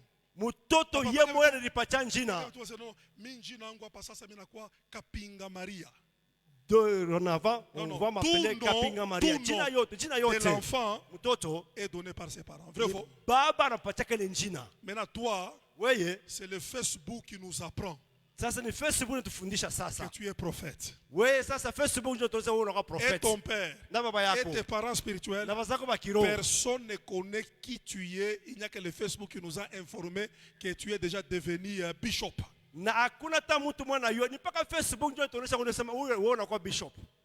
Beaucoup de gens sont devenus beaucoup de choses sans que cela vienne du Père. Voyez-vous, la Bible dit, j'ai reçu tout de mon Père. J'en parlerai, je vais ouvrir une parenthèse avant que nous puissions terminer. Il y a un verset qui dit ceci. Tout ce que le Père n'a pas planté fera quoi? Sera. Tu peux te planter beaucoup de choses en toi. Mais si ça n'a pas l'origine authentique du Père, ça disparaîtra, il te laissera, il te restera que ce que Dieu t'a donné. C'est pourquoi il y a des gens qui ont des onctions saisonnières qui finiront par disparaître parce que ce sont des choses qui n'ont pas été présentées par la source. Première raison majeure, c'est l'identité. C'est le Père qui enregistre ce qu'est son fils. On l'appellera tel. Il sera comme ça. Il le présente. Il le révèle pour qu'on le connaisse en tant que tel. Et cela est très important. Il ouvre le chemin. C'est sans respecter les protocoles. Et cela vice versa. Si vous voulez que les gens connaissent votre Père, c'est au travers vous les fils. C'est à travers vous les fils. C'est pourquoi à un certain niveau, écrivez cette phrase. À un niveau dans l'église, on n'a pas besoin de la foule. tuwe mo mkanisa hatuhitajiwa watu wengi, Parce que la foule nous amène trop de troubles. kwa sababu watu wanatuleteaka mzozo mingi. On a besoin de la paix. Tunahitajiwa na Au salama. lieu d'être très nombreux sans la paix, Inakuwa mzuri sana ambapo tuko na salama hata wana et la mingi. véritable paix dans la maison ne sera donnée que par les fils. Na Les vrais ile fils et les vraies filles. Quand salama vous ya avez des kweli vrais fils et les vraies filles, le père et la maison seront en paix. inakuwa paka ile salama ya kweli kupitia watoto ambayo baba atakuwa anasema pia. Donnez-moi un grand amen. Amen. Qui t'a présenté? Ni nani aliweza kukutambulisha wewe? Qui t'a révélé? Ni nani aliweza kukuonekanisha? Évitez de ce que vous êtes en dehors de la maison. Mweye mwepukie kile mwiko nje. C'est pourquoi moi, Mie en tout cas, pasteur, je n'encourage pas ces phénomènes ici où les gens disent que sans honte, il faut les arrêter, pasteur. tu bintu tuavile Le kusema makunzi mu périphérique manyumba là, qui fonctionne sans l'œil du Père, c'est ça la source de beaucoup de dérapages dans l'exercice du sacerdoce dans l'église. tumankunji tuma maombi tu inje C'est- yule pastori ashiyuwe C'est comme toi ici. Je vais seulement donner l'exemple à toi qui m'interprète. kama vile mimi hapa natafsiria Tu vois, tu es ici fils. hapa ni kumtoto Tu comprends ça? ndio. Maintenant, seulement toi là, tu as encore des fils dans ta maison que le père ne connaît pas. Vous montez à la montagne, vous priez chaque jeudi, vous priez la nuit. Des choses comme ça là, c'est le père qui doit révéler, qui doit montrer l'importance des choses comme ça. Ça ne doit pas venir de toi-même. Amen.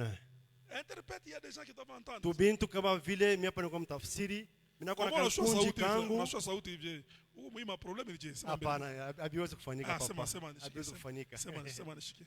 kama vile niko mtafsiri baba yangu hapa papa Damasa shiyue na mimi mkanisa munyumba yangu mimi nakuwa na kankunji na bantu yangu na mimi nakuwa kama vile baba yabo banato na kunita dadi na hapa na kumulima na shuka nabo nuna baombea tubitu twa hivi tunapaswa kuvunjika. Ce que tu dois faire, c'est Ya que tu kufanya dois ni nini? devenir, Ni kuya doit être défini par ton père. ni baba yako anapaswa kukuonekanisha Ce n'est pas le fils qui se définit lui-même. aina mtoto anajonekanisha ye moya ni baba anamuonekanisha mtoto. C'est ça la filiation. Premièrement, la raison c'est l'identité. On doit t'identifier par rapport à ton père.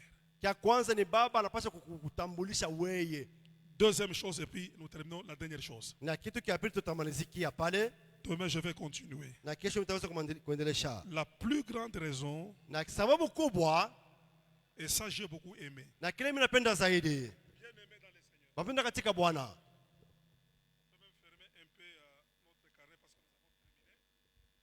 On peut fermer les carnets parce qu'on a terminé.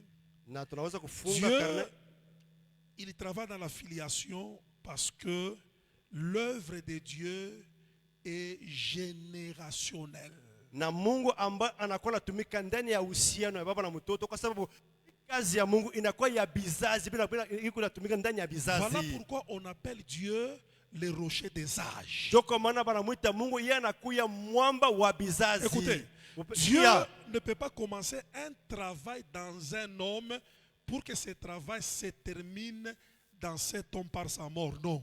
Quand Dieu commence un travail dans un homme, il fait que ce travail continue au travers les générations qui viendront de lui. Ni kusema kama Mungu anaanza Sa kazi descendance, bwana. ndani ya ule mtu. Haina kusema ule mtu kama anakufa ile kazi ni shapana, hapana. Ni kusema ile kazi Mungu anaanza ndani ya ule mtu inapaswa kuendelea ndani ya bizazi vyake. La filiation est importante parce que Dieu poursuit la continuité de son œuvre. Na ile uhusiano ya baba na mtoto inakuwa ya maana sana kwa sababu inakuwa inaendelesha ile kazi ndani ya baba pia ndani Vous ya savez watoto. pourquoi il y a eu reconnaissance des ministères, consécration dans cette église? Ce n'est pas la décoration, ce n'est pas un esprit de titrologie. C'est un problème de la continuité. C'est-à-dire que ce que Dieu a commencé avec le pasteur Damas doit continuer au travers ses fils. Ni wakati ambao waliweza kupakana mafuta watumishi hapa. Haina kusema tu kwa bure, ni kusema ile kazi ambayo Mungu aliweka ndani ya Pastor Damas ipate kuendelea kupitia watoto. Quand Dieu appelle un homme Wakati Mungu anaita mtu et il lui parle, anasema naye le plus souvent dans sa sagesse, ndani ya kima yake Dieu ne s'intéresse pas seulement à cet homme, il s'intéresse automatiquement aussi à sa descendance. pia Mungu anaangalia pia Pendant que Dieu te parle là, wakati Mungu il anasema naye, est en train aussi de parler à ta descendance. na pia Mungu anasema na uzao wako, Parce qu'il a la vision de la continuité. anakuwa na ile ono ya kuendelesha C'est kazi. pourquoi on l'appelle le Dieu d'Abraham, Wanamuita Mungu wa le Dieu Ibrahimu, d'Isaac Mungu wa et le Isaka, Dieu de Jacob. na pia Mungu wa Yakobo. Sinon, on devait seulement dire le Dieu d'Abraham. Wanapaswa kusema tu Mungu wa Ibrahimu. Sans la filiation, Kama kuna ile nkamba ya c'est baba na que la mtoto, vision de Yahweh Jireh ni kusema ono ya wewe ile s'arrêtera seulement par le pasteur Damas. itashimamia kupitia pastori C'est la Damasa, filiation ni kupitia ile où nkamba il y a des fils et des filles unis à leur père. kuna kwa watoto wanakunganisha na Cette baba yao, œuvre sera continuée. ni kusema hii kazi itaendelea. C'est que Amina. l'esprit de la filiation, Ile roho ya c'est uhusiano l'esprit de la continuité de la vision. inakuwa ile roho ya kuendelesha ile inakuwa ono, C'est comme une course à relais. inakuwa kama vile ile mbio ya Lui, il a kuachiana. couru, Huyo et il anakimbia, a commencé à comprendre, anaelewa à kusema ce niveau ici, mwili je watua, dois passer le flambeau, mimi napaswa kuachia pas aux bakora, mercenaires. hapana kubatenda Parce que kazi les ba nje. mercenaires sont motivés par le salaire. Bale ambao ba nje bale wanapata paka Ceux qui mshahara, continuent la vision, bale wanaendelesha kazi, c'est les fils et les filles inakuwa mabinti na batoto qui sont filiés à leur père. wanambatana na baba yabo, Ce sont eux qui font la continuité. jo banaendelesha ile C'est pourquoi kazi. mon frère et ma soeur, Ndugu na c'est dada, reconnaître comme fils et filles. vile unatambua kama unakuwa mtoto na C'est binti, accepter que la vision du Père continue. ni unachika kusema hii ono ya baba iko naendelea. Je parle à quelqu'un ce soir. Niko nasema na mtu magharibi ya leo, Je parle à quelqu'un ce soir. niko nasema na mtu magharibi ya leo, Sinon, la vision ne continuera pas. japo hii ono haiwezi kuendelea. Maintenant, écoutez. Shikia sasa, Il y a des fils qui ne continuent pas. kuna kwa wale watoto waendelee yake, Parce que Dieu ne recommence pas l'œuvre de Dieu. kwa sababu Mungu asanzake tena kazi yake. Dieu continue l'œuvre de Dieu. Mungu eko naendelesha, Josué n'a pas recommencé la vision de Moïse. Josué a continué la vision de Moïse. Yoshua ya kusema kwanza kazi ya Musa, lakini alikuwa eko naendelesha kazi ya Mais Musa. la plupart dans nos églises, Lakini makanisa le yetu sentiment leo qui anime nos fils, ile neno quand kwa il watoto fonctionne, wakati c'est wanatumika comme s'ils veulent recommencer les choses à zéro. ni kama vile No, no. anapenda kwanza kae binti Tu kuanza. prêches, Hapana, unahubiri, Tu prêches, unahubiri, tu pries, unaomba, tu fais les choses unafanya bintu, comme si tout à Yahweh Jireh doit commencer par toi. Non, ina kama vile kwa ça a wewe déjà commencé. kazi sha Toi, dans kuanzaka, tout ce que tu fais, yote unafanya tu dois continuer ce qui a déjà été commencé. wewe unapaswa kuendelesha kile kazi sha Quand tu viens kuanzishaka. avec l'esprit de commencer, Kama unakuwa na roho ya kuanzulisha bintu, commencer, ya kuanzulisha tena bintu, tu vas sécher. utakauka. Mais quand tu viens avec la vision de continuer, Kama unakuwa na ile ono ya kuendelesha, tu iras de gloire en gloire et de victoire en victoire. utenda utukufu na sifa kwa sifa. Mais tu ne peux pas continuer Hauwezi kuendelea si tu n'as rien reçu quelque chose de ton père. kama kupate kitu kupitia baba yako. Tu as suivi qui comme père Wewe ulifuata nani kama baba pour que tu continues sa vision. ili upate kuendelesha ono Si yake? Élisée Kama a Elisha fait la continuité de Élie, aliendelesha kazi ya c'est Elia, parce que Élisée kwa sababu a Elisha accepté tout un temps alichika en wakati train de moja suivre Élie yako na mfuata comme Elia père, kama baba jusqu'à ce qu'il a reçu mpaka pale et anapata il a continué. na pia Les anaendelea. églises du Congo ne continuent pas la vision Makanisa ya Kongo anaendelesha ile parce ono. qu'on n'a pas eu de vrais fils et de vraies filles. Atu Fils hier de quelqu'un. alikuwa pia mtoto fasi moya. Le père d'aujourd'hui était le fils d'hier. Baba wa leo alikuwa mtoto wa jana Et le père de demain sont les fils d'aujourd'hui. na baba ba kesho wanakuwa Si watoto toi wa tu leo. as échoué dans l'école de fils et de filles, tu ne deviendras jamais un père demain. Kama wewe jana ulishindwa kuwa mtoto wa kweli, hauwezi kuwa baba wa kweli Ça sera kesho. une preuve que ce que tu feras ne continuera pas. Ile itaonekanisha kusema ile ambayo utafanya haitaendelea. Voyez-vous que ce sont des enseignements ici. D'abord, aucun démon ne quitte, mais l'intelligence doit être renouvelée. Hapa ni mafundisho kusema mandemo kwanza haikutoi, lakini akili yako inapaswa kufanisiwa upya. Si vous n'êtes pas de véritables fils, Kama una mtoto wa kweli, ce bâtiment ici et la gloire de cette église va s'arrêter seulement par l'existence physique du pasteur Damas. ni kusema hii kanisa ambayo ile ono itashimamia tu wapo wa papa Damas. Mais si vous êtes véritablement des fils et des filles, je parlais des devoirs des fils par rapport au père, je vous dis, même quand lui ne sera plus là, Élisée continuera à faire le double de son père. Amen, amen, amen. C'est pourquoi je termine avec cette phrase. Ndio maana mimi namaliza na hii msemo kusema hivi, Ça, écrivez. Hii mimi napenda mpate kuandika, mwandike hiyo. Tout rebelle est maudit. Wote mtombozi wote mwenye kulaniwa. Peut-être vous pensez que j'exagère. Moi, je vous dis, je suis mieux placé pour vous dire des choses ici. Tout rebelle. Et parce que la Mtomboki wote rébellion, anakuwa mwenye c'est une kulaniwa. malédiction et un cancer. Je vais vous expliquer ça. La maladie des cancers, Ile magonjwa ya kansa kuna kuwaka pale pale. tu peux avoir le cancer, Unaweza kuona ile kansa tu ne meurs pas du coup, au kufe pale pale. comme la crise cardiaque, Kama vile roho comme inashimama. l'hypertension. Kama vile hypertension. Tu peux même prêcher, Unaweza faire le kuhubiri, mouvement, mais à kutenkateka. l'intérieur, Ndani on est en train de te ronger par la maladie. ile magonjwa La kuna maladie kukulia pole pole. évolue Magonjwa kunaendelea jusqu'à ce qu'elle finira par te tuer. mpaka pale tafika mpaka mkukua. C'est ça la rébellion. Njoo ile kunakuwa kutomboka. Voyez-vous? Mnaona? Parce que spirituellement parlant, Wakati unasema maneno ya kiroho, un rebelle, ule mtombozi il n'a pas reçu quelque chose qui lui permettra de continuer ce qu'il fait. ni kusema ashikupokele kile kitu kitamsaidia apate kuendelesha. Il peut faire l'église. Anaweza kuanzisha Il peut kanisa. avoir la foule. Anaweza kuwa na Il watu peut mingi. imposer les gens les mains qui tombent. Anaweza kuangusha watu wanamwombea Mais wanaanguka. tôt ou tard, à la longue, Masiku ya mbele selon mon expérience dans mon appel, kwamba tena ndio mimi najua bintu ndani ya le mwito wangu. cancer fallait rattraper. Ile magonjwa kupozesha mwili itamubamba. Ouvrez les yeux et regardez bien. Fungula macho ungana mzuri. Si vous voulez devenir des grands futuristes, Kama unapenda kuangalia mambo ya regardez mbele, l'histoire. mwangalie mashiko kwa Les gens mkongo. qui se sont levés Bana watu wanalamuka. contre une église, Bana kumaanisha kanisa. ils l'ont divisé. Bana pasula Ils sont kanisa. révoltés contre leur papa. Ambayo wanamtumikia baba Ils yabo. ont, je ne sais pas, fait n'importe quel à leur pasteur. Banafanya vitu vibaya kwa pastori Je vous dis la babo. vérité, apparemment d'abord, ils peuvent même continuer comme si ça va tout bien, vous pouvez me les acclamer, mais tôt ou tard, ils vont sécher, d'autres vont commencer à mourir, d'autres, hein, ils vont se laver, mais la saleté ne sort pas. Ils repassent les habits comme si les habits ne sont pas repassés. Même le peu de valeur qu'ils avaient, ça va commencer à dégringoler. Moi, je connais, moi-même ici, au début de ma foi, à cause des dons, je me suis rébellé. Na mimi kupitia J'ai mazawadi fait ili dans mon tombokaka. église une autre église qu'on appelait Christ Roi.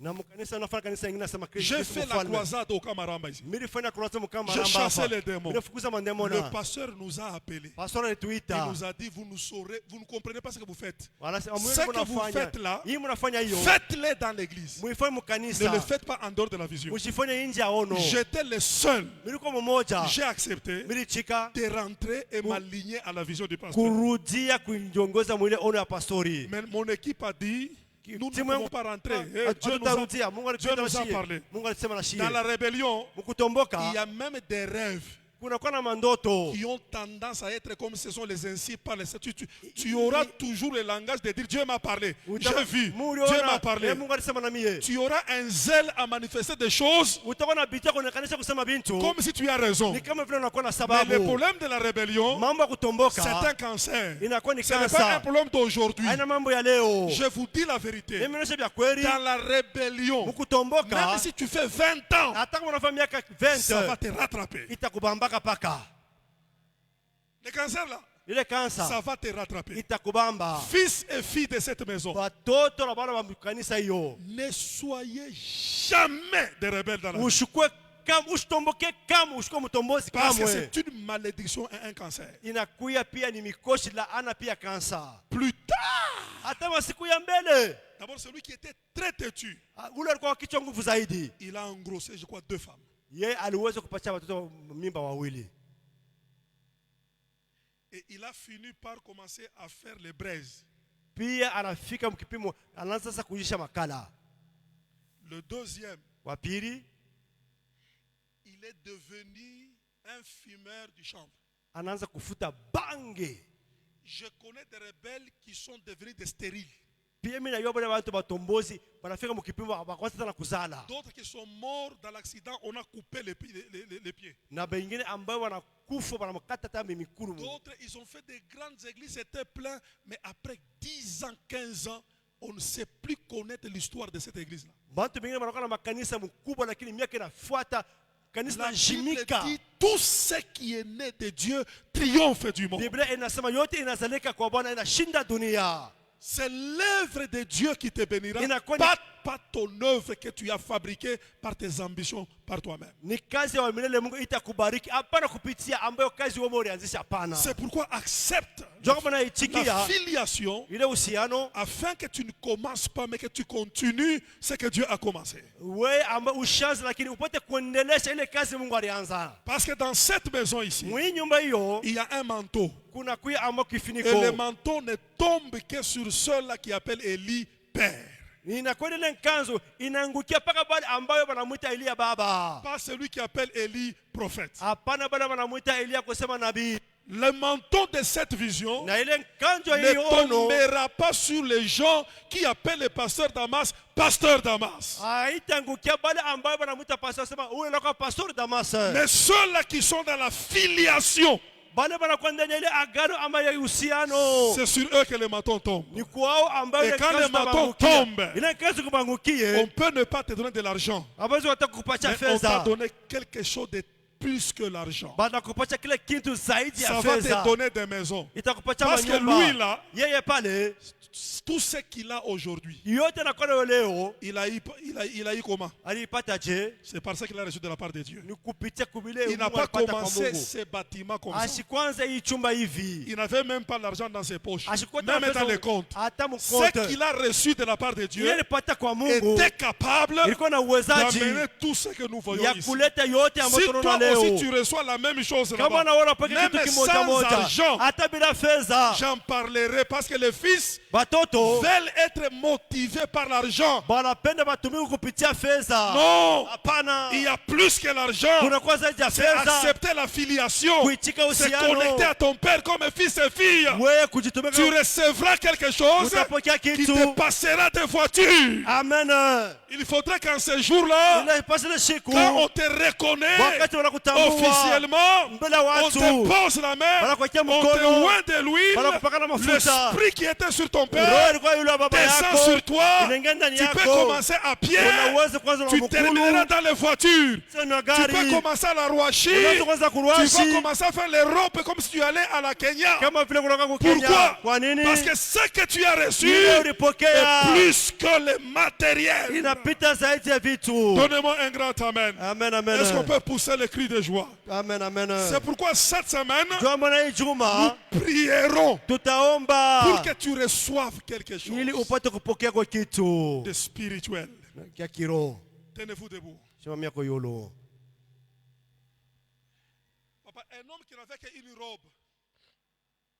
Un homme qui n'avait qu'une robe Mtu alikuwa paka na kanjo moya et une ceinture. na pia na mkaba Il moya. n'a rien. Asana na Son kitu. nom c'est Élie. Jina lake anakuwa ni Elia. Il demande à Élisée, Anamuonesha Elisha, demande-moi tout ce que tu voudras. wewe unilombe yote unapenda.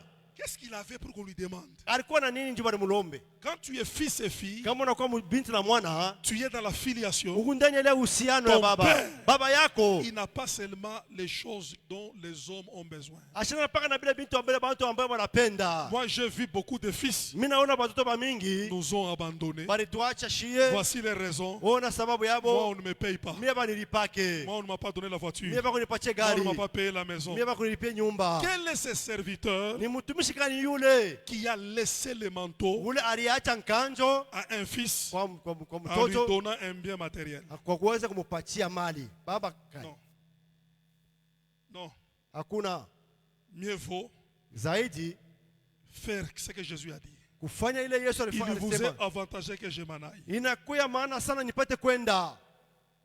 Quand vous me verrez partir, Wakati mtoneni kuna panda, l'Esprit de Dieu ule roho ya Mungu descendra sur vous. itashuka yulu yenu. Et vous ferez des choses plus que ce que j'ai fait. Mutafanya vitu Jésus zaidi. n'a Yesu pas laissé l'argent aux apôtres. asikuachie fedha kwa wanafunzi wake, hapana. Jacob Yakobo est sorti de la maison d'Isaac, anatoka munyumba ya Isaka, pas avec le matériel, mais avec la parole de son père. hapana na mali, lakini na misemo ya baba Mais yake, il est rentré dans deux camps. lakini anarudia Dans deux camps. matua mbili avec des choses na bintu que la parole de son père a créées dans sa vie. ile bintu bila ambayo misemo baba yake iliumba ndani ya maisha yake. J'aimerais que tu comprennes Mimi napenda pate kuelewa que cette vision doit continuer hii ono napaswa kuendelea à condition que tu reçoives japo tupate kupokea en t'alignant à la vision de la filiation la chose spirituelle de ton père. na wewe kujichomeka kupitia ambayo ile uhusiano ya baba yako. Il y a quelque chose qu'il peut transférer. Kuna kwa kile kitu ambayo atakuachia wewe.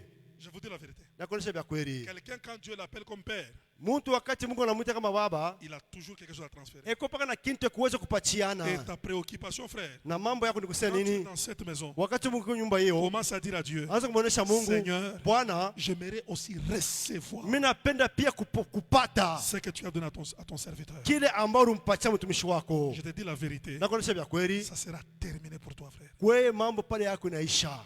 Kile kintu Cette chose là, kitakuyengia manyumba, ça va te construire des maisons. kitakuvuika mankochi, Amen, amen. kitakupandisha mavion, Alléluia, amen. kitakufanyisha biote Amen, amen. makuta mpaka kile kintu kile Amen, amen. ole upate mpaka makuta, Alléluia. mais sans kile kintu. Ça c'est la jeunesse d'aujourd'hui. Jo biana bya leo. Les fils prodigues, Batoto bapotevu. ils demandent au père le matériel Beko lomba baba mpaka mali. et ils vont avec le matériel Banenda na mali. pour manger les carouges des cochons. Jua kwenda kulia vya bangulube. Mais ce soir, Mangari bya leo. je veux qu'on élève les mains. Mimi napenda unyanyua mikono Dans yako. cette maison, il y a une bénédiction. Mwenye nyumba mnakuwa baraka. Dans cette maison, Mwenye nyumba il y a une bénédiction. kunakuwa baraka. Ça fait combien de temps Wakati ngapi cette maison existe? hii nyumba inakuya hapo? Je vis des gens qui sont pressés Niona bwana watu walikuwa haraka à faire mkwenda des anniversaires. ya kufanya Mais anniversaire. là, on a une année. On a Tunako une mwaka année. moya, mwaka Les moya. gens disaient qu'on ne va pas faire une année. Bantu balisema tutafanya mwaka Non, moya. le ministère, ce n'est pas une année. Huduma na mwaka moya. C'est toute la vie. Inakuwa ni maisha yote. On te donne toute la vie. Wakupatie tu maisha yote. Si toute la vie, tu auras toujours l'église. Kama maisha yako yote utakuwa paka na kanisa. En train de monter de gloire en gloire. Huko unapanda utukufu kwa utukufu. Et moi, je commence à prendre un ministère au sérieux Mimi nabeba ile huduma kwa na heshima yote. au-delà de 10 ans. Zaidi kama unapita miaka 10. Si tu fais 10 ans Kama unafanya miaka 10 avec ton église, na kanisa yako, je peux te saluer un peu. mimi naweza kukulamukia. C'est ma yambo ça. Ya kusema en tout cas bonjour. Je peux te respecter. Mimi naweza kukuheshimia. 1, 2, 3, 4, 1 5, 2 6, 3 7, 4 8, 5 6 10. miaka 10. Je peux te saluer. Mimi naweza kukulamukia. C'est une affaire terrible, cette affaire. Inakuwa ni mambo ya hatari sana. Si tu n'as pas reçu ce qui est spirituel, 6 mois utachoka. Kama wewe kupate kia kiroho, miezi 6 utachoka. Utachoka. Tu vas commencer à bricoler des choses. Sasa utaanza sasa kubricole bintu. Joue un peu de mélodie. Lève ta main pendant ce temps. Kuna mkono kwa wakati huo, Nous allons faire 3 prières. La première prière, maombi ya kwanza.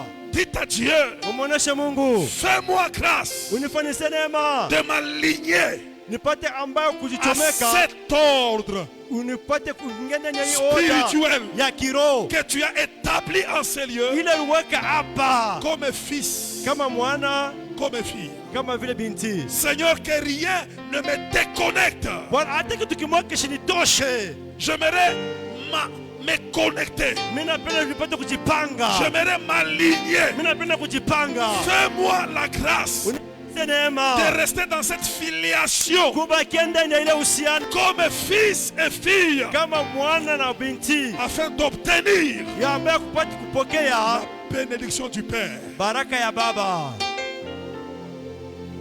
Lève ta main. Nyang'ula na mkono Nous yako, allons prier pendant ce temps. tutaomba wakati Je hiyo. t'en supplie. Ninakusi Fais-moi grâce, oh Dieu, unifanyie Bwana neema de m'aligner à cet ordre spirituel ya kuweza kujipanga mwile usawa wa que tu kiroho, as établi dans cette maison ili niweke mwenye nyumba, afin de recevoir ili nipokee la bénédiction du Père. ile baraka ya Baba. Élève ta voix et prie pendant ce temps. Nyang'ula sauti kwanza kuomba, Implore la grâce de Dieu. niite neema ya Bwana. Implore la grâce de Dieu. Implore la grâce de Dieu. Implore la grâce de Dieu. Pour lui faire chaînement.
Nous allons faire la deuxième prière. Maombi ya pili, Dans cet enseignement,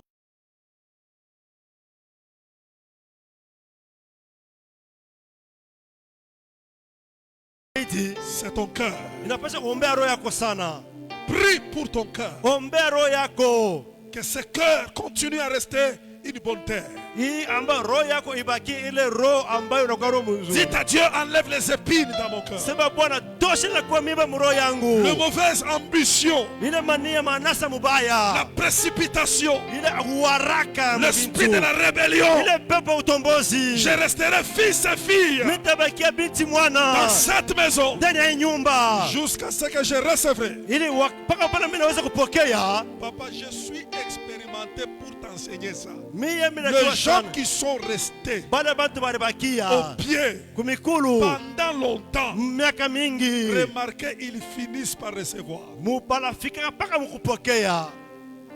Tous ne seront pas seulement des pasteurs, hein. Wote abatoka mpaka mapastori. J'en parlerai aussi. Pia mitasemezea pia. Dieu ne fera pas de vous tous des pasteurs. Mungu asimifanya mwe bote Au mapastori. milieu de vous, Katikati seulement yenu. ici au pied, Paka Dieu fera kumikulu. de certaines personnes ici des grands hommes d'affaires, Mungu atafanya bale bantu baombi affaire banene. Amen. des riches. Amen. Dieu fera de vous, il va faire des choses même en dehors du sacerdoce. Amen, amen. Je reçois le Il n'y a de pas Jésus. que le ministère. Aina paka huduma. Il y a la richesse, il y a l'élévation, il y a la grandeur. Amen, amen. Il y a des mariages. Amen. Il y a des voyages. Alléluia. À partir d'ici, Kupitia tu hapa peux aller aux États-Unis. À unawezi partir d'ici. kwenda kutia zile Parce kupitia que tu es hapa. resté. Unabakia. Dieu finira par se souvenir de Mungu toi. atakukumbuka. Les gens qui sont restés Bale banabakia longtemps, miaka mingi. regardez après un moment, Ona wakati moya. vous l'avez connu comme un frère qui dormait à l'église. Oui, mon- Après un temps, Wakati moya tunaona mkanisa il devient un patron. anakuwa mtu wa mafedha nyingi. Lève ta main. Nyangula mkono Nous yako. allons prier pour nos cœurs. Tunaombea roho yetu. Prie pour ton cœur. Ombea roho yako. Dites à Dieu, Umuoneshe Mungu. garde mon cœur. Chunga roho yangu. Je t'en supplie, Seigneur. Nakusi Ne Bwana. permets pas Usiruhusu Bwana. que mon cœur devienne Roho yangu un ikuwe endroit des épines. fasi ya miba. Que mon cœur Roho n'adhère yangu. pas à la rébellion, Haleluya. à l'hypocrisie, à des sentiments.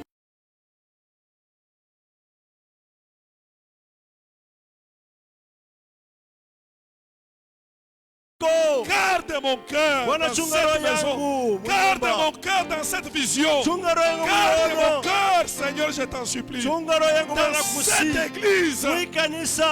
cœur doit être Roho gardé. yangu inapaswa Même si kuchungiwe. je suis à la porte, Hata mimi nakuwa kwa comme un mlango. protocole, Kama protokole. choriste, Kama ni mtuma je suis wangu. prédicateur, Niko je suis mhubiri. devenu ancien diacre. Ninakuya Je mshemasi t'en mzee. supplie, oh Dieu, Nakusi Bwana. garde mon cœur, Chunga roho yangu. que la rébellion, Tomboke. que la désobéissance, Nisikuwe que mtombozi. l'orgueil, Kiburi. que l'ingratitude Nisikuwe kama n'entre pas dans mon mtombozi. cœur. Élève ta voix et prie pendant ce temps.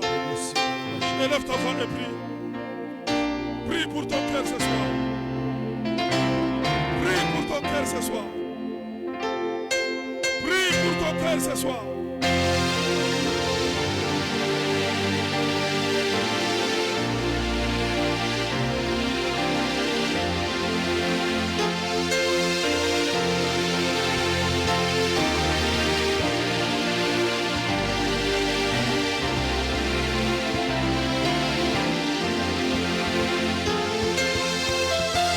Continue à pleurer pour ton cœur.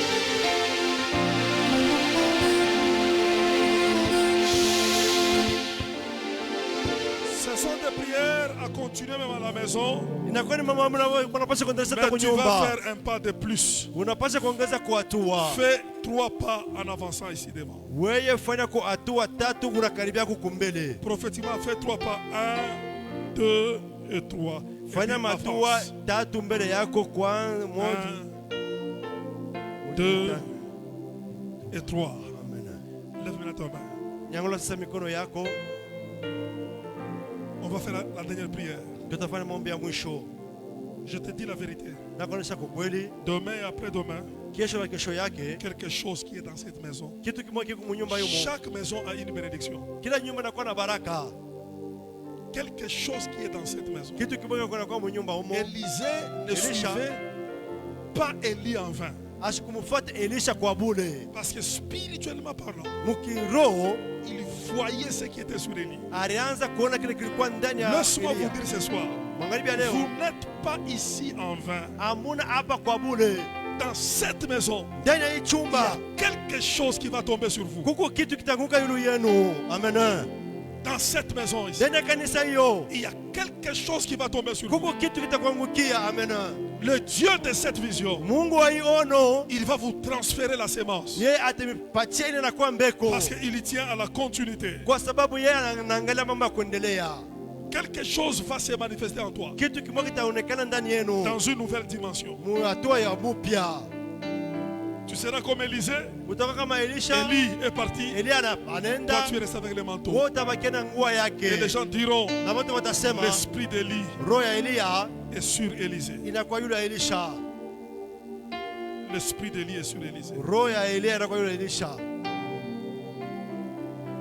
Écoute-moi maintenant. Unishikia sasa mzuri. On va dire à Dieu, Tutamwonesha Mungu, Seigneur, Bwana, donne-moi ma part dans cette maison. unipatie sehemu yangu ndani ya kanisa hiyo.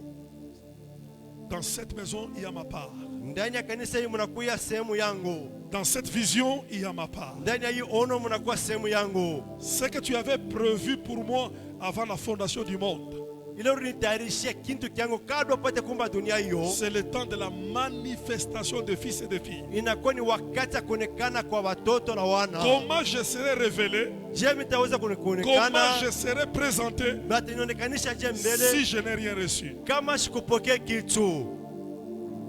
Si je n'ai rien reçu. Kama sikupokea kitu.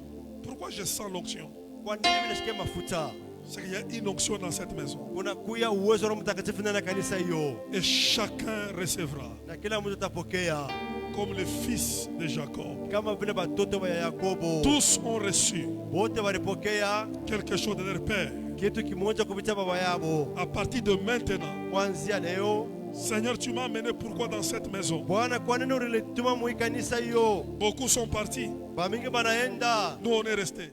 bona bakia. Ils se moquent des fois de nous. Sasa zingine wanatuchekelea. Qu'est-ce que vous gagnez en suivant cette vision-là? Mweye mnapata nini mkufuata ile D'autres ono? ont suivi des raccourcis. Pengine balifuata kanjia kafupi. Mais toi, tu es resté jusque-là. Wewe unabakia mpaka hapa. Et jusque-là, tu n'as pas quelque chose de grand encore. Sasa zingine tunaona kitu Mais kikubwa. laisse-moi te dire comme un prophète. Acha nikuonesha kama nabii. Dans cette maison, Mwe il y a kanisa un manteau pour toi. kuna kwa nganzo Il y a yako. un manteau pour toi. Kuna kuya nganzo yako. Tu recevras quelque chose. Utapokea kitu.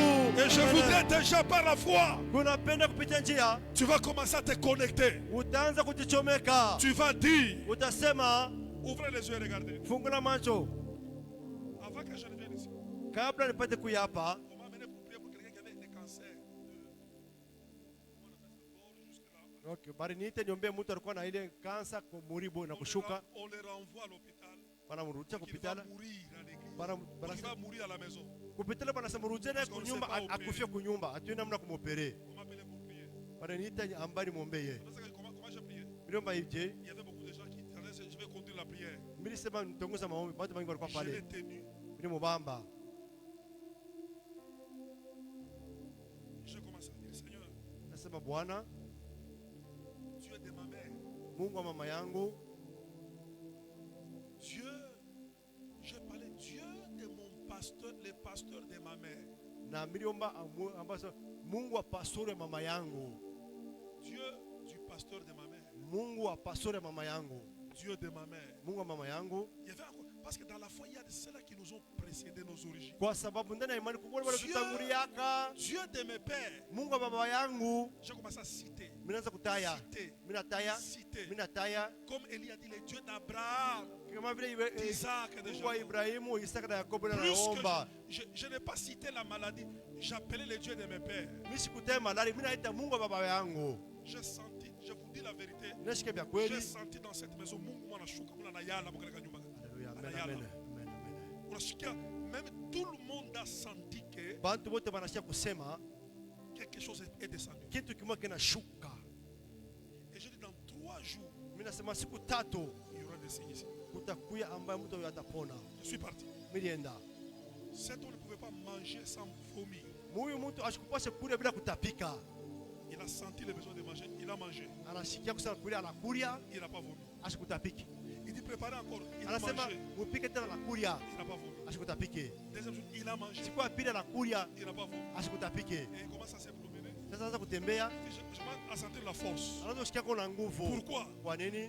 Même si nous aujourd'hui, Kama si leo on ne sait pas avoir un Dieu, hatujui namna kupata Mungu. mais le Père qui nous a engendrés, Lakini ule baba alituzala, il a un Dieu qui a fait que nous tous nous puissions apparaître ici. anakuwa na yule Mungu anafanya shimo Sans ce Dieu-là, bila yule Mungu personne ne pouvait apparaître ici. hakuna hata mtu Sans ce Dieu-là, bila yule ce Mungu bâtiment ici, hii ça kanisa c'est le doigt de Dieu. ni mkono wa Mungu hiyo. Je veux que tu appelles. Mimi napenda uite C'est lui que Jacob a dit ule Yakobo alisema dans la maison de Laban. nyumba ya Labani, Si ce n'était pas kama le ikukuwe Dieu de mon Mungu père, wa baba yangu, j'allais sortir ici les mains vides. nilipasha kutoka mwenyumba mikono bule.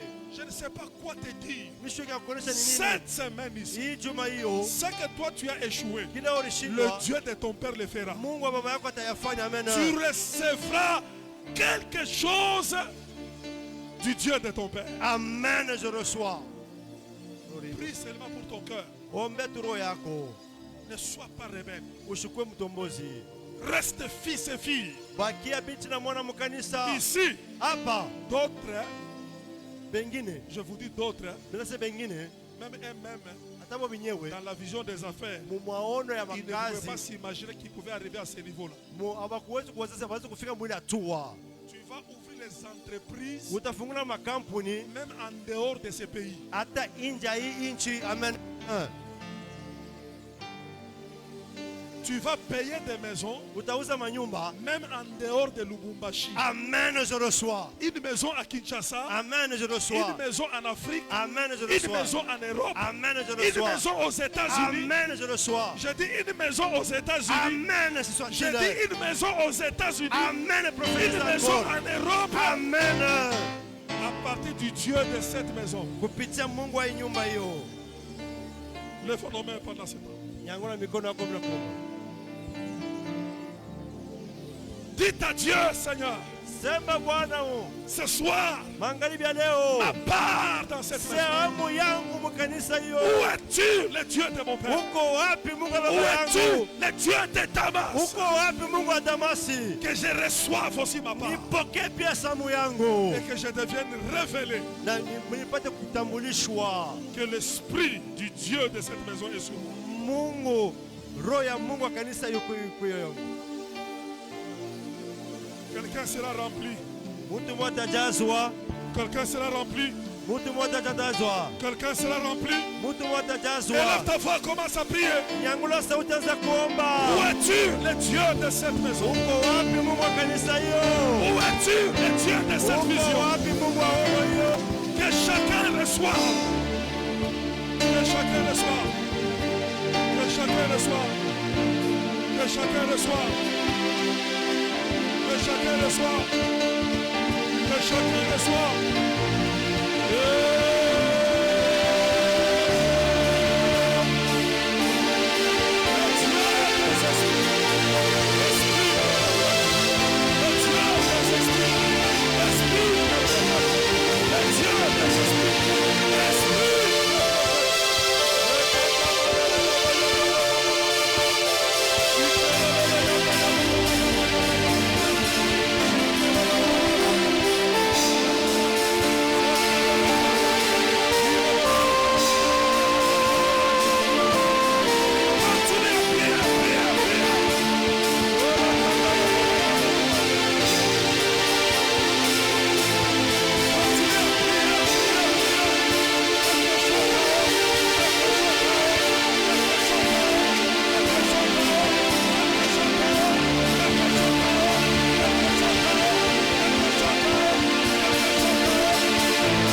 voix de Dieu. Sikia sauti ya Mungu. Dieu me dit de vous dire, Mungu nionyesha hivi. maintenant c'est votre saison Ni wakati yenu du transfert. ambayo mnapaswa kupokea kitu kwa Baba. C'est la saison du transfert Inakuwa ni wakati wa kupokea. où Dieu va commencer à transférer les choses qu'il avait déposées dans cette vision. Mungu kule ataanza kumipatia vile vitu ambayo aliweza kuweka ndani ya hii ono. Il y a des dons authentiques Kuna kwa ile mazawadi vya kweli. qui étaient au début de la vision Ile ilikuwa kumwanzo ya ono de cette maison. ya hii kanisa. Quand la vision était au début, Wakati ono ilikuwa kumwanzo, il y avait certaines manifestations, kulikuwa certains signes maalama qui se passaient, je ne sais pas quoi. imeanza kupitikana. Shughuli ilikuwa ni L'Esprit nini? de Dieu me dit, Roho ya Mungu ananiona kusema Dieu hivi, va les ramener maintenant, aujourd'hui, Mungu anakuwa anarudisha dans leo plusieurs fils et dans plusieurs filles. kupitia wabinti na wa watoto. Amen.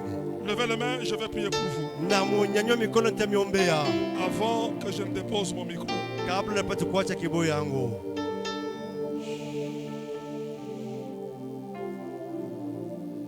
C'est la semaine du transfert. Inakuwa ni wakati wa kupokea. Il y a un manteau Kuna kuya nkanzo qui descend d'en haut inashuka tokea mbinguni, sur toi. itakuangukia weye. Il y a quelque chose, Kuna kwa kitu tu le verras même dans les rêves, utaiona hata katika ndoto, qui descendra sur toi. itashuka kweli kwa kweli. Et il y a un signe Kuna kwa alama que Dieu va manifester aujourd'hui leo Mungu ataonekanisha sur l'un de vous.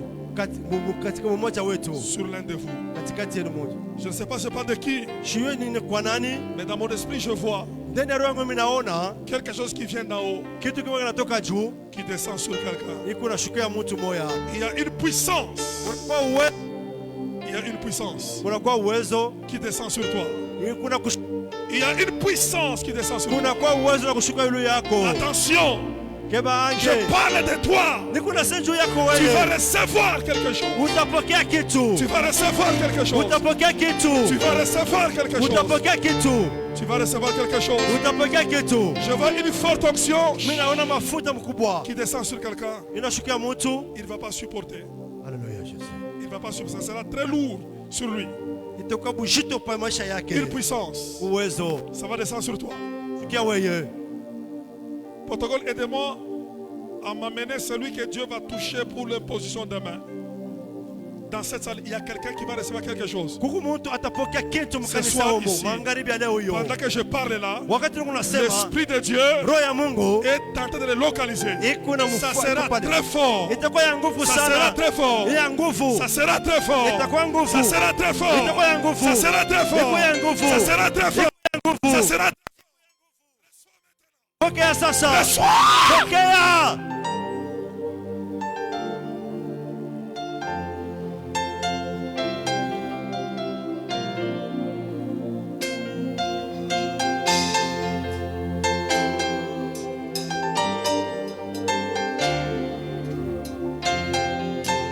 Amenez-moi ces femmes.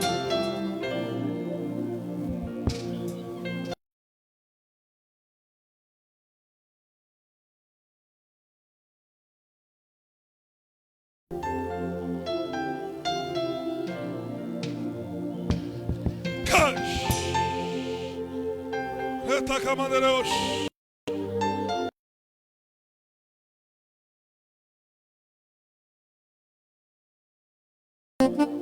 Reçois.